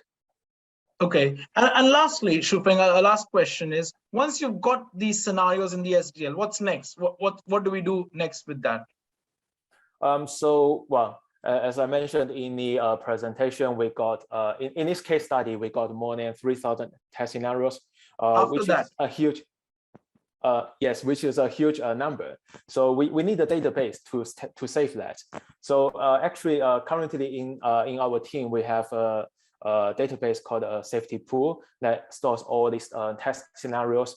So STPA-inspired test scenarios is only part of that. We also have other test scenarios from other kind of analysis. So we would store all these test scenarios and also propose it to different partners and to enable them to use this formatted scenario for testing. Okay. Thank you, Shufeng. Thanks a lot again for the answers and also for the fantastic presentation. Yeah, thank you.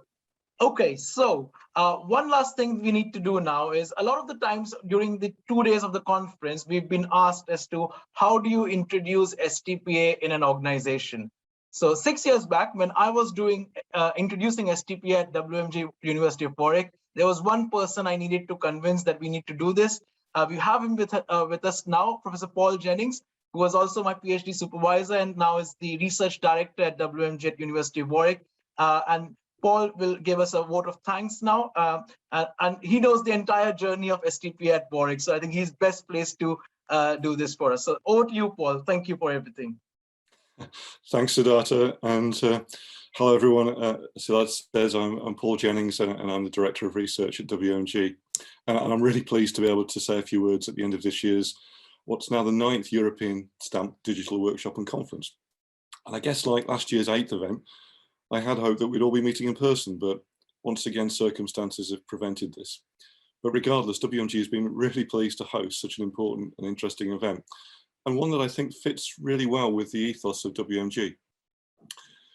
WMG's mission is to deliver the technologies, knowledge and people needed by the industries of today and the future.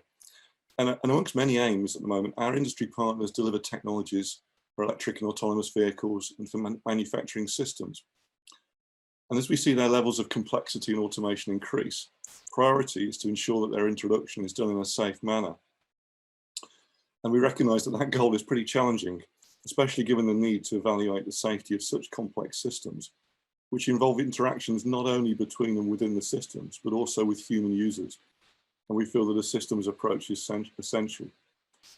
And as Siddartha mentioned, for us, given its grounding in control engineering and systems engineering, we recognise that STPA provides a crucial perspective in considering system design and enabling designers to identify requirements, which may be missed by some more traditional methods.